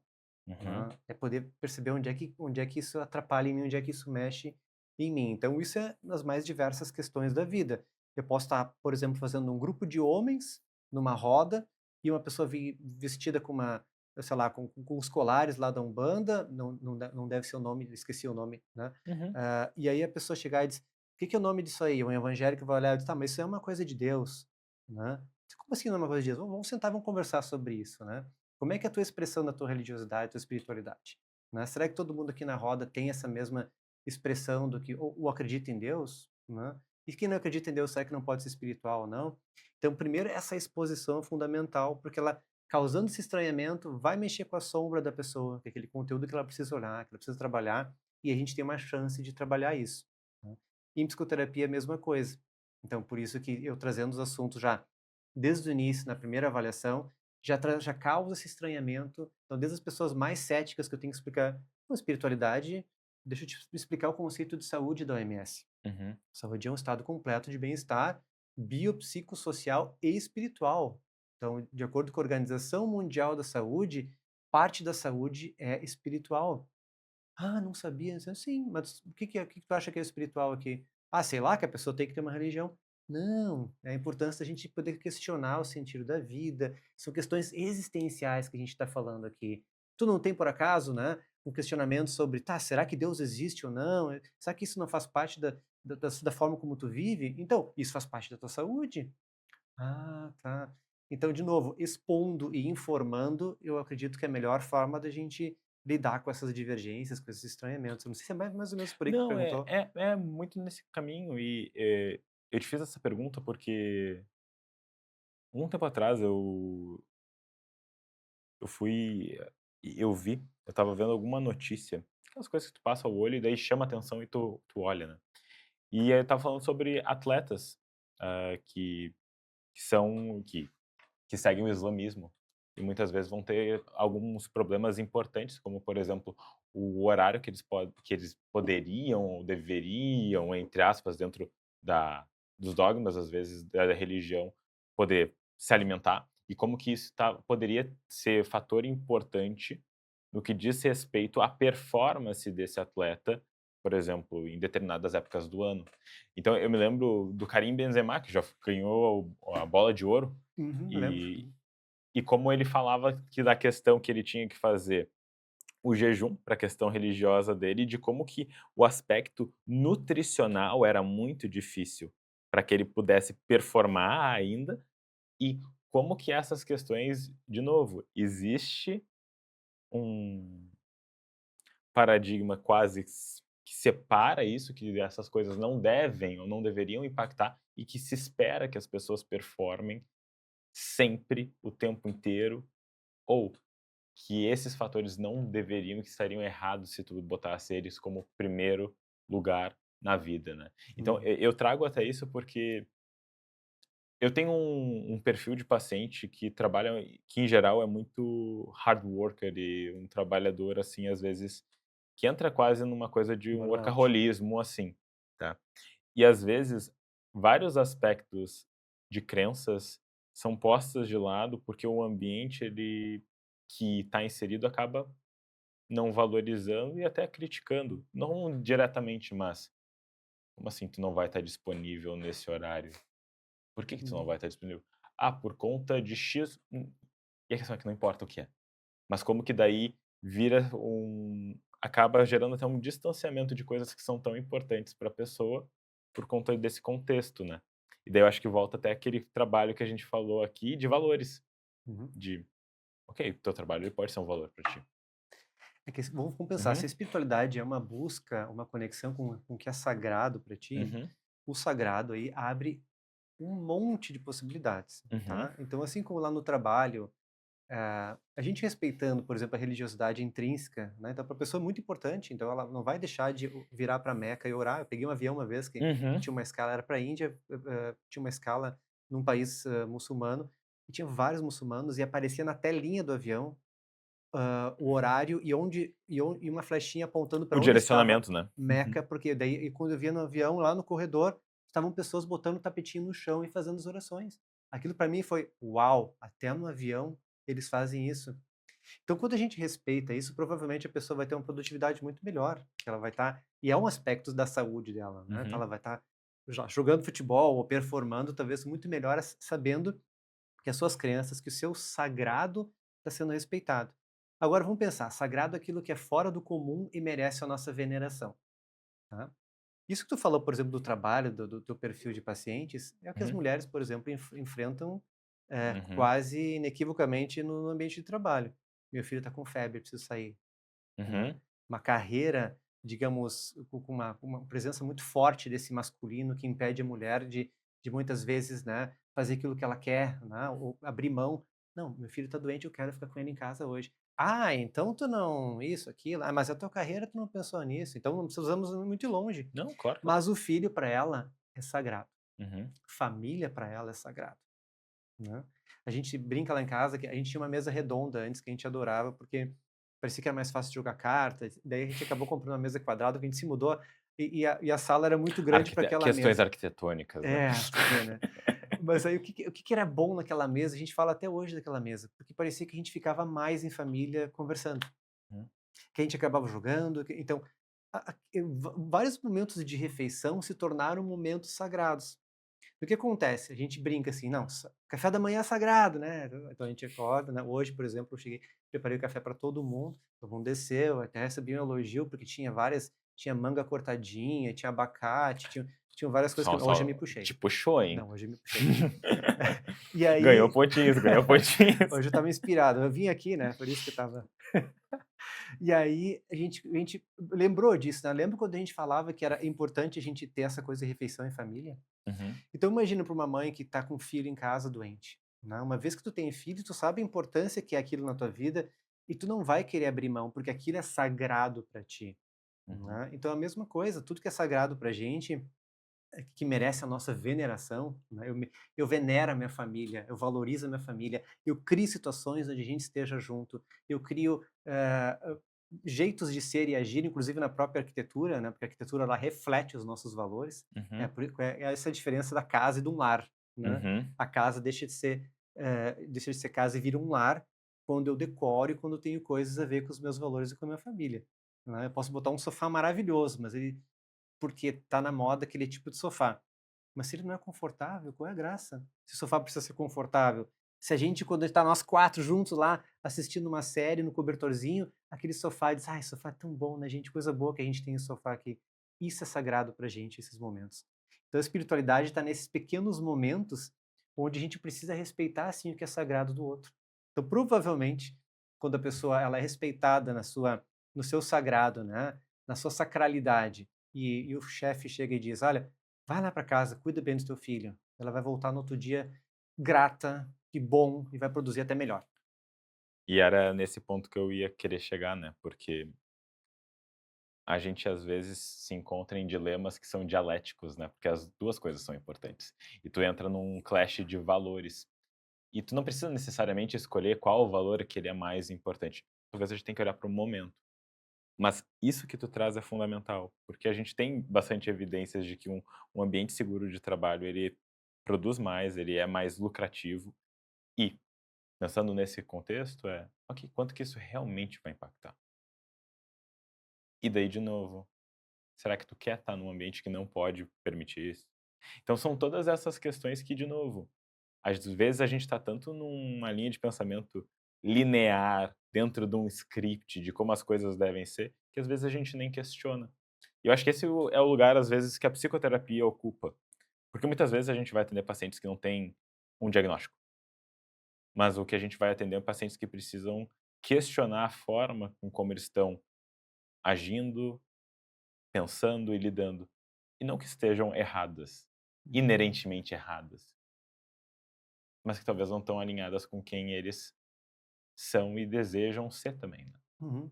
Será que esse não é justamente um sintoma também social desse afastamento do espiritual e Aham. do sagrado? Eu ia Que te as fazer pessoas não até se uma per permitem, né? eu ia até te fazer uma pergunta, assim, hoje em dia a gente, vê um movimento muito grande de um cinismo muito grande sobre as coisas. As pessoas em geral existe um aspecto cínico, eu preciso ver para crer, eu preciso e uma coisa quase que utilitarista em boa parte das relações, em Uhum, boa parte. pragmática. Como que tu vê isso, levando em conta esse atravessamento da espiritualidade e o bem-estar das pessoas? Uhum. É uma pergunta difícil e não acho que temos resposta, mas assim, até pensando no que, porque me parece que são questões que, até pela tua abertura, provavelmente são mais presentes na tua prática clínica do que para muitos outros terapeutas. Então, Uhum. fico pensando como que tu vê isso, até com esses atravessamentos sociais que a gente está trazendo aqui, e daí, de novo, rede social, essa coisa imediatista, cínica, que daí, tipo, tu vai ver o número de comentários, o número de haters e tudo mais, e óbvio que isso fica, o próprio algoritmo, ele acaba jogando isso com uma certa intensidade, Claro. mas como é que tu vê isso? Eu acho que esse é um afastamento que a gente está tendo em relação a olhar para dentro, Uhum, né. A gente está a toda hora sendo criado, subjetivado a olhar para fora, né. Então eu vou buscar respostas para o mundo, eu vou buscar as teorias, vou estudar um monte, vou buscar as coisas lá fora. Mas tem muito pouco investimento no ser, né. Eu posso ser um terapeuta qualificado, eu posso falar aqui dos meus títulos acadêmicos, né, eu posso exigir que me chame de doutor, né, e aqui todas aquelas coisas, uhum, mas o quanto realmente eu sou, né? Qual realmente, o que que me fez ser realmente aquilo que eu estou sendo agora? Por exemplo, na tua pergunta inicial, eu fiquei pensando: "Tá, o que que eu vou falar aqui para o Léo, né? Eu vou me apresentar dizendo que eu tenho doutorado ou vou falar do quanto as minhas experiências pessoais me ajudaram a me moldar nesse assunto?" Eu resolvi fazer a segunda escolha, uhum, né, porque talvez seja mais importante, mais relevante para o assunto, mas também eu acredito, é quase como uma militância de que: "Olha, cara, eu sei esse minha titulação tu pode olhar lá no meu currículo, tá? Tu vai no meu Lattes, meu LinkedIn, tu vai achar. Tá, mas o que que me fez ser o ser que eu sou e o que que eu faço com essas coisas que eu aprendi?" Então tá faltando a gente olhar para isso. Então há esse distanciamento tão grande para práticas internas que as pessoas submetem, por exemplo, a relações abusivas de trabalho, uhum. porque supostamente ganhar dinheiro é mais importante, ou porque eu supostamente tenho que ter uma carreira e em X anos eu já deveria estar em tal lugar, e todas aquelas coisas já pré-moldadas do que tu deveria fazer. E aí tu não consegue te validar, né. Então se tu pensa diferente, tu não consegue entender que tu tá ansioso, porque parece ter um vazio existencial, porque tu tá trabalhando numa empresa que tu descobriu que tem valores completamente diferentes com o teu. Só que daí, e aí? Vou trabalhar na Nestlé, meu salário é alto, só que daí a Nestlé promoveu lá o leite NAN para, não sei se pode falar nomes assim de empresas aqui, tomara que não. Não tem Ma mas é eu não mas acho que a Nestlé vai ficar brava com a não vai, gente. né. Mas é uma coisa que aconteceu lá no passado, tá. Não tô dizendo que a Nestlé é assim, mas de repente estou trabalhando lá, tenho um ótimo salário, mas eu Uhum, descubro que eles fizeram uma campanha na África para vender o leite NAN, dizendo que o NAN era muito mais importante do que amamentar, o que uhum, é um absurdo sem tamanho. Então, será que eu vou ficar trabalhando numa empresa assim depois que eu descubro isso? Ah, mas meu salário é importante, etc. Então, tem vários conflitos onde eu levo muito mais em consideração o que supostamente eu deveria fazer, ditado pelos outros, pelo externo, do que realmente o interno. Então, eu não consigo bancar quem eu sou de verdade. Porque a gente não está tendo essa formação que é uma formação de self, uma formação pessoal, que passa muito pela espiritualidade. Porque a partir do momento que você chega e diz: "Ah, isso é menos importante. Ah, Léo, tá, mas o que que tu tá vendo aí?" "Não, cara, eu tô fazendo experimentos pessoais, eu tô meditando. Não, eu tô fazendo vivências que é importante para mim. Não, eu tô dando um tempo das redes sociais." E quando a gente conversou, eu disse, né: "Ah, cara, eu tô repensando o que eu quero da minha carreira. Eu tô desde janeiro que eu não posto nada no Instagram, porque eu uhum, percebi que esse não é o ritmo de vida que eu quero e que eu estava sendo, de certa forma, muito hipócrita, porque eu estava pregando um estilo de vida mais conectado, enfim, onde as pessoas realmente fazem as coisas que têm vontade, seus valores. Eu estava seguindo lá um script que o cara do marketing me falou. uhum. Ah, tu vai lá, tu faz 2 reels, tu faz não sei o quê, tu faz um carrossel, tu faz não sei o quê. Fiz isso por um ano e estava sentindo uma agonia, uma angústia muito grande. Eu disse: "Isso não é eu", Até né, porque uma outra coisa, não né, é. Léo, as pessoas se conectam com essência. Aquilo que eu falo, né, meu pai falou: "Seja um camaleão". Ser um camaleão é de tu poder ajustar o que tu precisa para cada demanda, mas a gente não muda quem a gente é. A nossa essência é essa. E eu estava escutando sem domingo, quando eu estava correndo e eu consegui fazer 3 bolhas no pé e foi assim, ó, daquele jeito. Estava escutando um podcast do Matthew McConaughey. E eu gosto muito, não sei se tu já leu o Green Lights, o livro dele. Não. É muito legal, vale bem a pena. É de memórias, é bem interessante a construção que ele faz. E e ele vai falar no momento, ele fala assim: "Eu neguei o filme mais lucrativo da minha vida. Era uma proposta para fazer uma outra comédia romântica, algo que eu já tinha feito várias vezes, por 15 milhões de dólares. Eu neguei porque eu não queria mais, não fazia mais sentido com quem eu era. Ele ficou, tipo, cerca de 6, 7 meses sem ninguém falar no nome dele em Hollywood.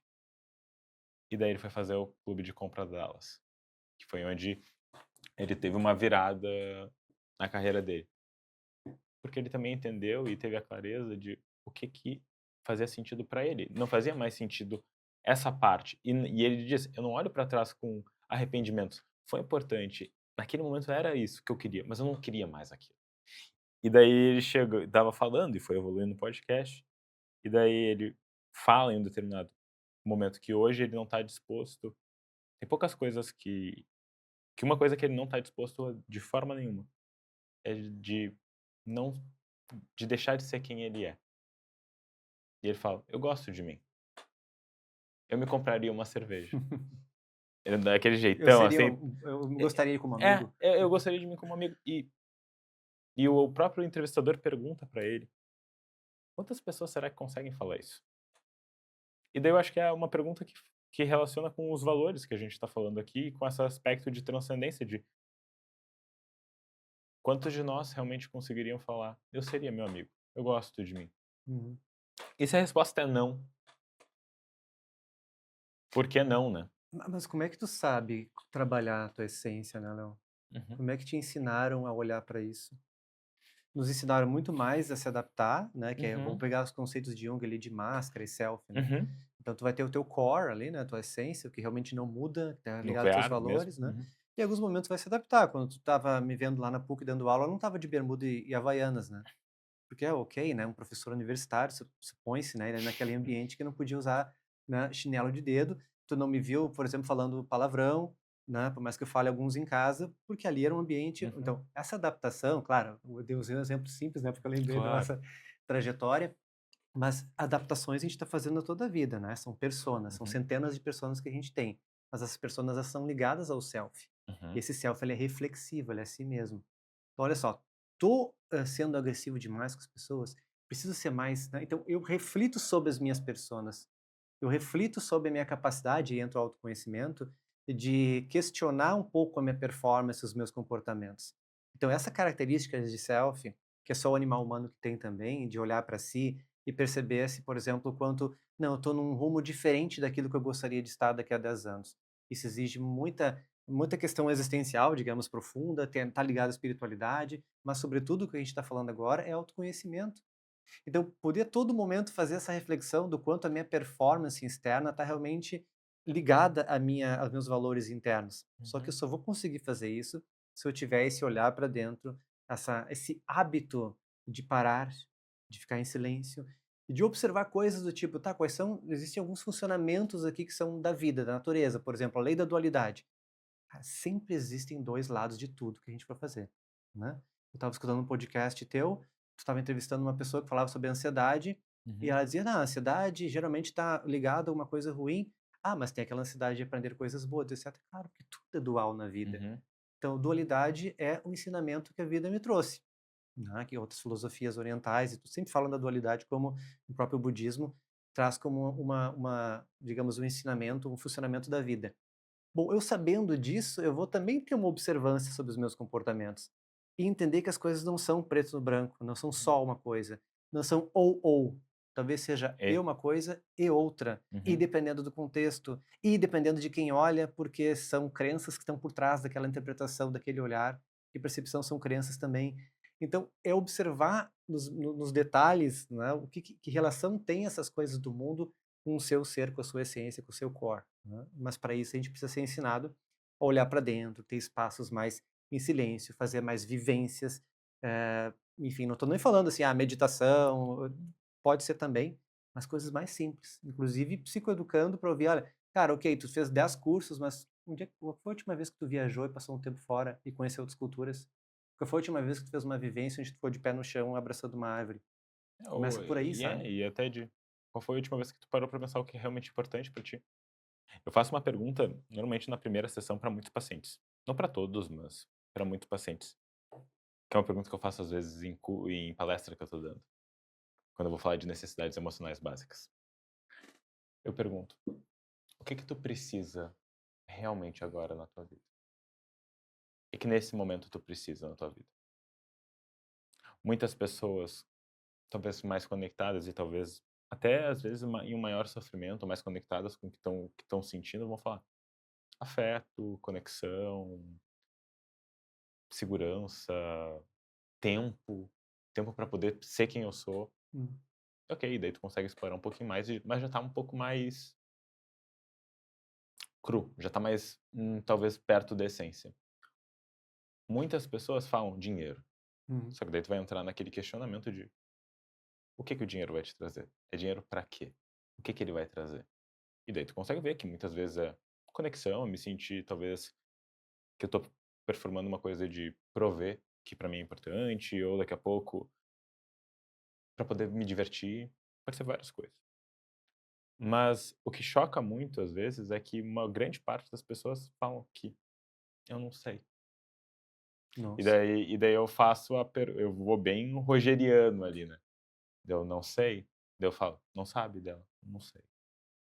E daí vem a outra, que também é um reflexo um pouquinho mais elaborado. Como é não saber o que tu precisa na tua vida nesse momento? Porque a gente tem poucos espaços que permitem isso, a gente e de novo, o que eu tô falando aqui não é tipo uma crítica à sociedade como um todo, mas é um chamado para a gente poder ter esses momentos. Porque às vezes a gente é o horário da vida do paciente, da semana do paciente que ele tem isso. Só que vamos botar em números, é 1 em 168. É? Eu calculei. Obrigado pela informação. Mas é 1 em 168. Talvez não seja suficiente. Hum. E até pegando o exemplo que eu estava te falando do Matthew McConaughey, ele falou: "Uma das coisas que me ajudou muito a escrever o livro e poder fazer esses processos que para mim são tão importantes é que eu coloquei como prática fazer o meu diário mesmo quando eu estava bem". Porque todo mundo faz um journaling, todo mundo faz um diário quando tu tá mal. Mas tem aquele dia que tu tá bem que tu não quer, "Ai, que saco parar e escrever". Mas foram nesses momentos que eu conseguia parar e ver o que estava acontecendo. Então eu acho que eu não achei que a nossa conversa ia vir para esse lado, mas eu acho que ela veio e eu fiquei muito feliz que ela veio. Hum. Porque é muito desse momento de reflexão e ver onde a gente está, o que e quanto que a gente não está parando. Talvez isso seja muito importante também Muito. de refletir. Criar espaços, né? Espaços vazios, né? A gente tá toda hora preenchendo, tá sempre preenchido de alguma coisa, é nos horários, é nos atendimentos, tô fazendo a gente quase sente culpado, né? Devia estar lendo um livro agora, né? Ah, eu devia estar, e sempre eu tenho o quê, né? E tenho o quê? Um introjeto. E muitos desses introjetos vêm de questões que supostamente a sociedade te diz para fazer, não só introjetos paternos e Uhum. maternos, né? Então esse momento de parar e suportar o vazio, suportar o silêncio, abrir o parêntese e não ter que colocar nada dentro do parêntese, deixar o parêntese vazio, né, como se fosse, pensando agora uma analogia com a escrita, né, deixar vazio. Por que que tem que escrever alguma coisa no parêntese? Eu dou até uma dica de leitura se o pessoal quiser, que é um livro que fala muito sobre isso, que é do Ryan Holiday, que é A Quietude é a Chave. Esse é o Hum. nome do livro. É um livro muito legal e vai trazendo sobre estoicismo e sobre essa importância. De novo, eu gosto muito de ler filosofia, né, então eu leio meio de tudo de filosofia, e eu acho que é uma leitura mais acessível e mais fácil, porque, de novo, Ryan Holiday tem, sei lá, seus 30 e poucos anos, então é uma leitura muito mais contemporânea e fácil de deglutir, mas ele traz esse questionamento, né, de quanto que a gente tem parado, quanto que a gente tem realmente pensado. E daí tem outros, por exemplo, o Robert Greene, que daí tem o lado dele que escreveu livros que podem ser vistos de forma muito maquiavélica, como As 48 Leis do Poder, mas ele daí tem as leis da natureza humana. E daí nas leis da natureza humana ele vai falar sobre a última lei, que é a lei da mortalidade. E daí ele vai falar sobre a questão de se conectar visceralmente com isso, de entender a nossa finitude e o que que a gente vai querer também em aspectos de transcendência. Ele bota como uma das 18 leis da natureza Hum. humana. Então é muito interessante da gente pensar e ver que não é só nós 2 aqui no podcast que estamos falando sobre isso, mas que milênia vai falando sobre isso, né. Uhum. Então, e é um assunto super atual e que a gente deveria falar mais sobre isso, a Uhum. questão da não produtividade. né? Uhum. Porque, na verdade, há um outro tipo de produtividade na não produtividade, né? Uhum. Que é uma produtividade interna, de autoconhecimento, onde as coisas não são mensuradas, não estão claras, né? Mas inclusive, que vai melhorar a outra produtividade, Sim. né? Que é o que o médico aquele falava do ócio criativo, esqueci o nome Uhum. dele. Até os italianos falam, né, com o dolce far niente, né, a doçura de não fazer nada. E acho que é o médico italiano, inclusive, se eu não me engano. Pode ser. Então, essa ideia da gente não produzir, né? Não produtividade. Ao invés do energético, tem um outro aí agora que é um chá que ajuda a acalmar, que é quase um antagônico do energético, né? Então, ao invés do energético, vamos tomar um chazinho, vamos ficar em silêncio, vamos ficar quietinho. Porque, na verdade, aí tem uma outra questão, né? Quando tu fica quieto, tu escuta um barulho. E um barulho que é muito difícil de suportar, que é o teu barulho interno. Então, enquanto tu tá fora, tu não tá escutando o que tá dentro. Então, é muito fácil tu te entreter e ficar, né, com a tua energia muito vivendo o que supostamente tu tá vivendo, tá tendo vários reforços sociais, né? Mas tu não consegue ficar quieto.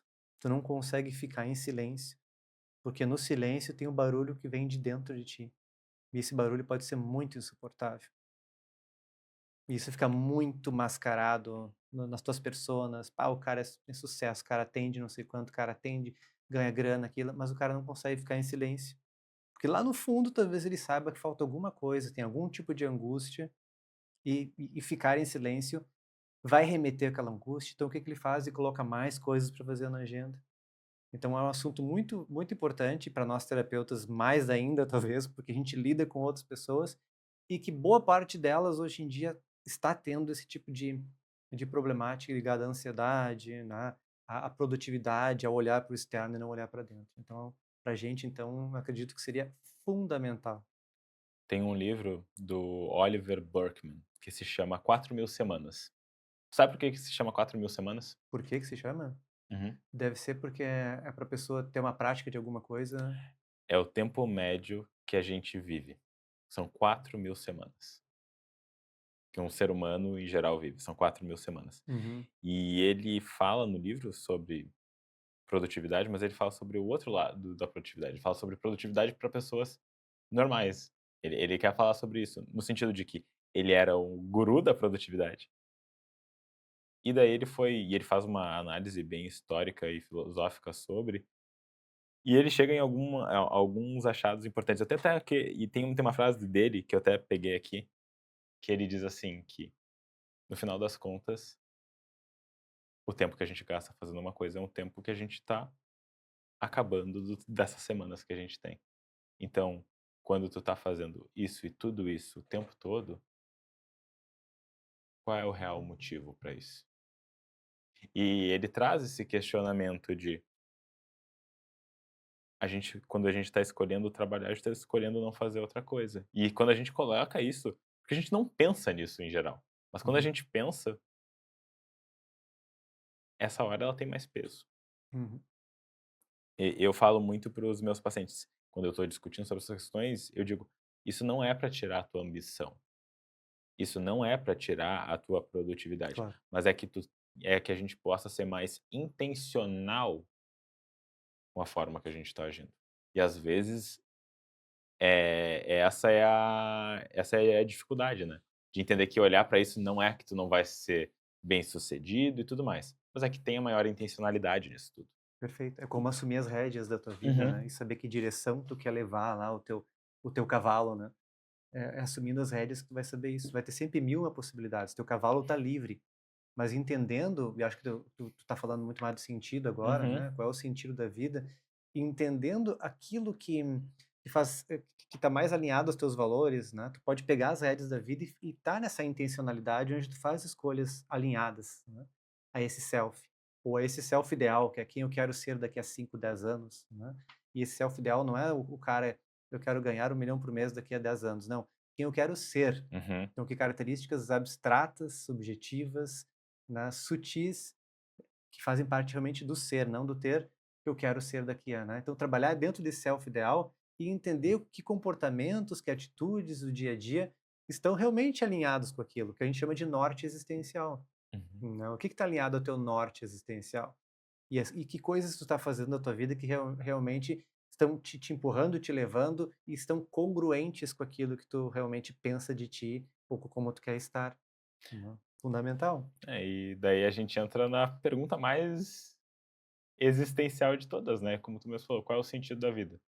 Nihilistas vão responder de um jeito, estoicistas outros, existencialistas outro. Mas eu acho que assim, eu sempre gosto de lembrar de Camus, né? De poder pensar, imaginar Sísifo feliz, né? Fazendo também a sua trajetória.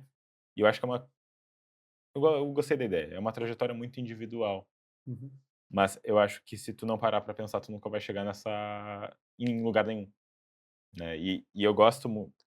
Óbvio que eu tenho um gigante atravessamento da terapia do esquema e da ACT, que são duas linhas teóricas que eu estudo muito. E ACT, terapia de aceitação e compromisso, para quem não conhece. E eu faço uma conexão que os autores eles não fazem tanto, né? Que é sobre necessidades emocionais básicas e valores. Até a ACT ela fala sobre yearnings, que seriam essas necessidades, e na verdade tem uma convergência muito grande com as necessidades da terapia do esquema. tá. Tu precisa ter um mínimo dessas necessidades bem atendidas, e daí a gente pode olhar até para Maslow, por exemplo, necessidades fisiológicas atendidas. Uhum, Quando tu tem elas, daí tu consegue agir em prol dos teus valores. uhum, E daí quando a gente está agindo em prol dos nossos valores, em geral, é que a gente vai estar conectado com essa vida que a gente quer. E daí, de novo, talvez a gente não consiga, até por meio de linguagem, falar exatamente o que que é o sentido. Talvez a gente não precise nem com nomear, mas a gente sente também quando a gente está alinhado e quando a gente não está alinhado. uhum, E acho que é poder ajudar os pacientes a olhar mais para isso, né? Porque, de novo, se a gente não olhar para isso, de novo, o que que é a crise da meia-idade, que a gente fala tanto dos homens, ou a síndrome do ninho vazio, se não talvez esvaziamentos, uhum, né? E uma falta de investimento nisso que era tão importante. sim. E aquilo que o Jaspers, né, o Karl Jaspers falava de situações limite, que o Frankl trouxe e chamou de, eh, como é que chama? Situações de dor, sofrimento e morte, que ele diz, né, que são aquelas Uhum, questões que tu pode até explicar, mas elas vão te pedir um posicionamento existencial. uhum, Quando meu pai morreu, né, de câncer de pâncreas, a gente já sabia o diagnóstico, tinha 6 meses de prognóstico, e aí tá, beleza, eu explico, é um câncer de pâncreas, que é agressivo, que tem 6 meses de vida, né. Mas o que que eu vou fazer em relação a isso? Como é que a relação do meu pai, ou entre eu e ele, vai ser impactada, eu olhando para ele, que era médico, mas escolheu não fazer nenhum tipo de tratamento, como é que isso impacta a minha relação com ele, sabendo que eu tenho essa finitude ali, né, que a gente sabe que tem, mas que agora tem uma data, né, que é 6 meses no máximo. Então eu posso explicar o câncer, eu posso explicar minha relação com meu pai, mas o que que eu vou escolher fazer naqueles 6 meses? uhum. Isso são atitudes existenciais, né. Então, se eu vou pedir desculpas, se eu vou falar de uma coisa que me ficou magoado, se eu vou cuidar dele, se eu vou, ajudar na comunicação dele para ele ter uma morte mais tranquila. E eu como psicólogo, né, o que eu posso fazer aqui? Mas eu também sou filho. Então são questionamentos profundos e infelizmente a gente muitas vezes tem que esperar que a vida nos dê esse limite, ou que nem o Franco falava, dor, sofrimento e morte, né. Morreu alguém, não esperava. Ai, aí eu começo a pensar sobre, tá, qual é o impacto disso na minha vida. Infelizmente na sociedade parece que a gente tem que ser parado para olhar para esse tipo de questionamento. Ainda é um pouco assim, né. Quem dera se a gente pudesse ter esse caminho interno, esse olhar para dentro, esse autoconhecimento, para que isso fizesse parte do nosso dia a dia, né. Que a gente pudesse, por exemplo, refletir depois de um dia que a gente viveu: "Pô, foi legal o dia, cara, sou grato por isso que passou", sei lá, "Pô, mas eu chegando hoje à noite em casa, que legal que eu revi o Léo, que legal a oportunidade de falar sobre esse assunto, tomara que vários colegas ouçam sobre esse assunto tão importante. Pô, que privilégio que eu tenho, né, de poder ir lá ter feito isso, de ter tomado café da manhã com os meus filhos hoje".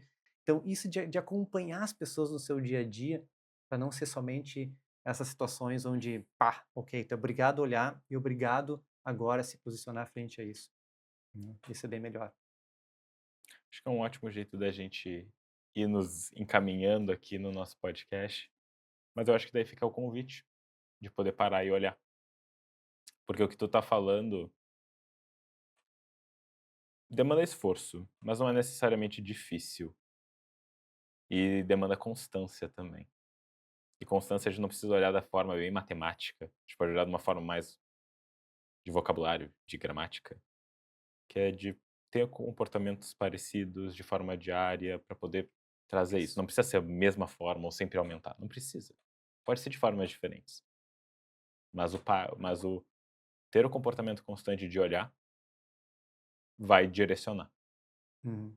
E daí, de novo, se tem a sensação, né, do domingo, eu sempre me lembro na época da escola, tocava domingo a música do Fantástico na TV.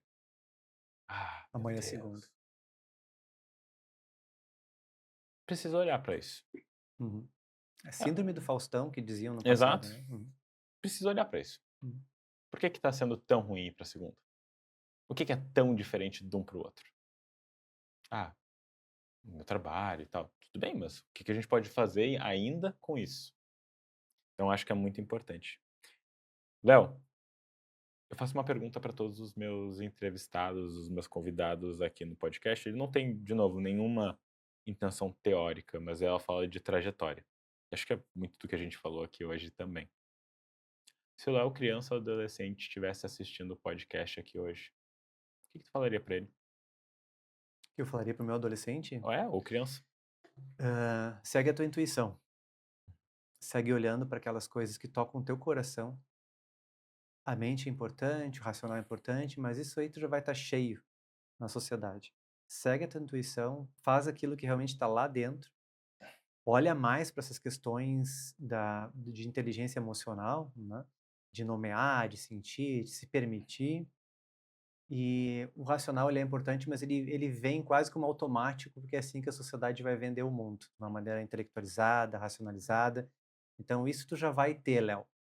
O que tu não vai ter, que tu vai precisar desenvolver e vai sofrer um pouquinho, é trabalhar as questões emocionais, espirituais, que envolve intuição, envolve a coragem de olhar para o mistério. A gente quer muitas certezas, mas a gente não está se permitindo olhar para aquilo que é misterioso.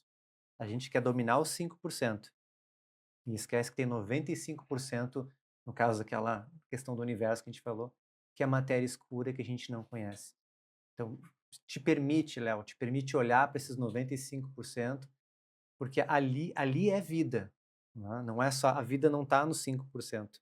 Vai ser desafiador, vai estar todo momento te tirando o tapete, tu vai estar tendo que se questionar a todo momento, mas vamos pensar que assim como a natureza é sempre um fluxo, é sempre uma transformação, talvez isso é o que tu veio para fazer, né? Olhar para esse mistério e se permitir viver esse fluxo de vida, esse fluxo de transformação. Eu falaria isso para ele. Muito legal. E imagino que para muitas pessoas deve ter feito muito sentido também, e da gente poder olhar mais para isso. Entender que a gente não controla muitas coisas e que, de novo, essa busca por controle, de locus de controle interno e externo, às vezes é uma das grandes razões pelos nossos sofrimentos também.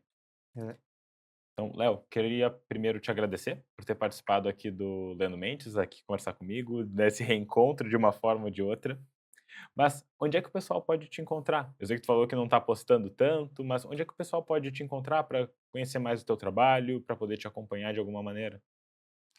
Até porque a gente não sabe os projetos futuros, né? Uhum. Então, no momento, tem meu perfil no Instagram, o @leosilva_psi, Vai estar aqui também na descrição. e tem meu canal no YouTube também, que faz acho que mais de ano que eu não coloco vídeos, mas tem cento e poucos vídeos lá, Uhum. e é bem feito para, talvez, a galera que assiste aqui o podcast, que são colegas psicólogos e outros terapeutas, onde eu falo, inclusive, sobre assuntos como esse que a gente conversou hoje. E o canal é Léo Silva, Uhum. Léo com acento daí. Tá. E ali tem algum material ali. E eu não sei o que que eu vou estar fazendo no ano que vem, então de repente a galera vai ver, eu já estou produzindo, porque, né, tem gente que vai assistir esse podcast lá no meio do ano que vem, e aí já vou estar produzindo. "Oh, não, o cara está fazendo coisas", então não se sabe, mas com certeza no Instagram e no YouTube alguma coisa vai aparecer. Legal, Léo, legal. Quero então te agradecer muito por ter participado aqui do podcast. Foi muito legal poder te reencontrar, poder falar sobre esses assuntos. Eu acho que a gente poderia ficar horas e horas e horas e Com horas certeza. falando sobre isso, porque talvez são as perguntas mais que a gente não tem a resposta certa e a gente não tem respostas tão concretas para muitas delas, mas talvez a gente não precise ter. Então, assim, quero te agradecer.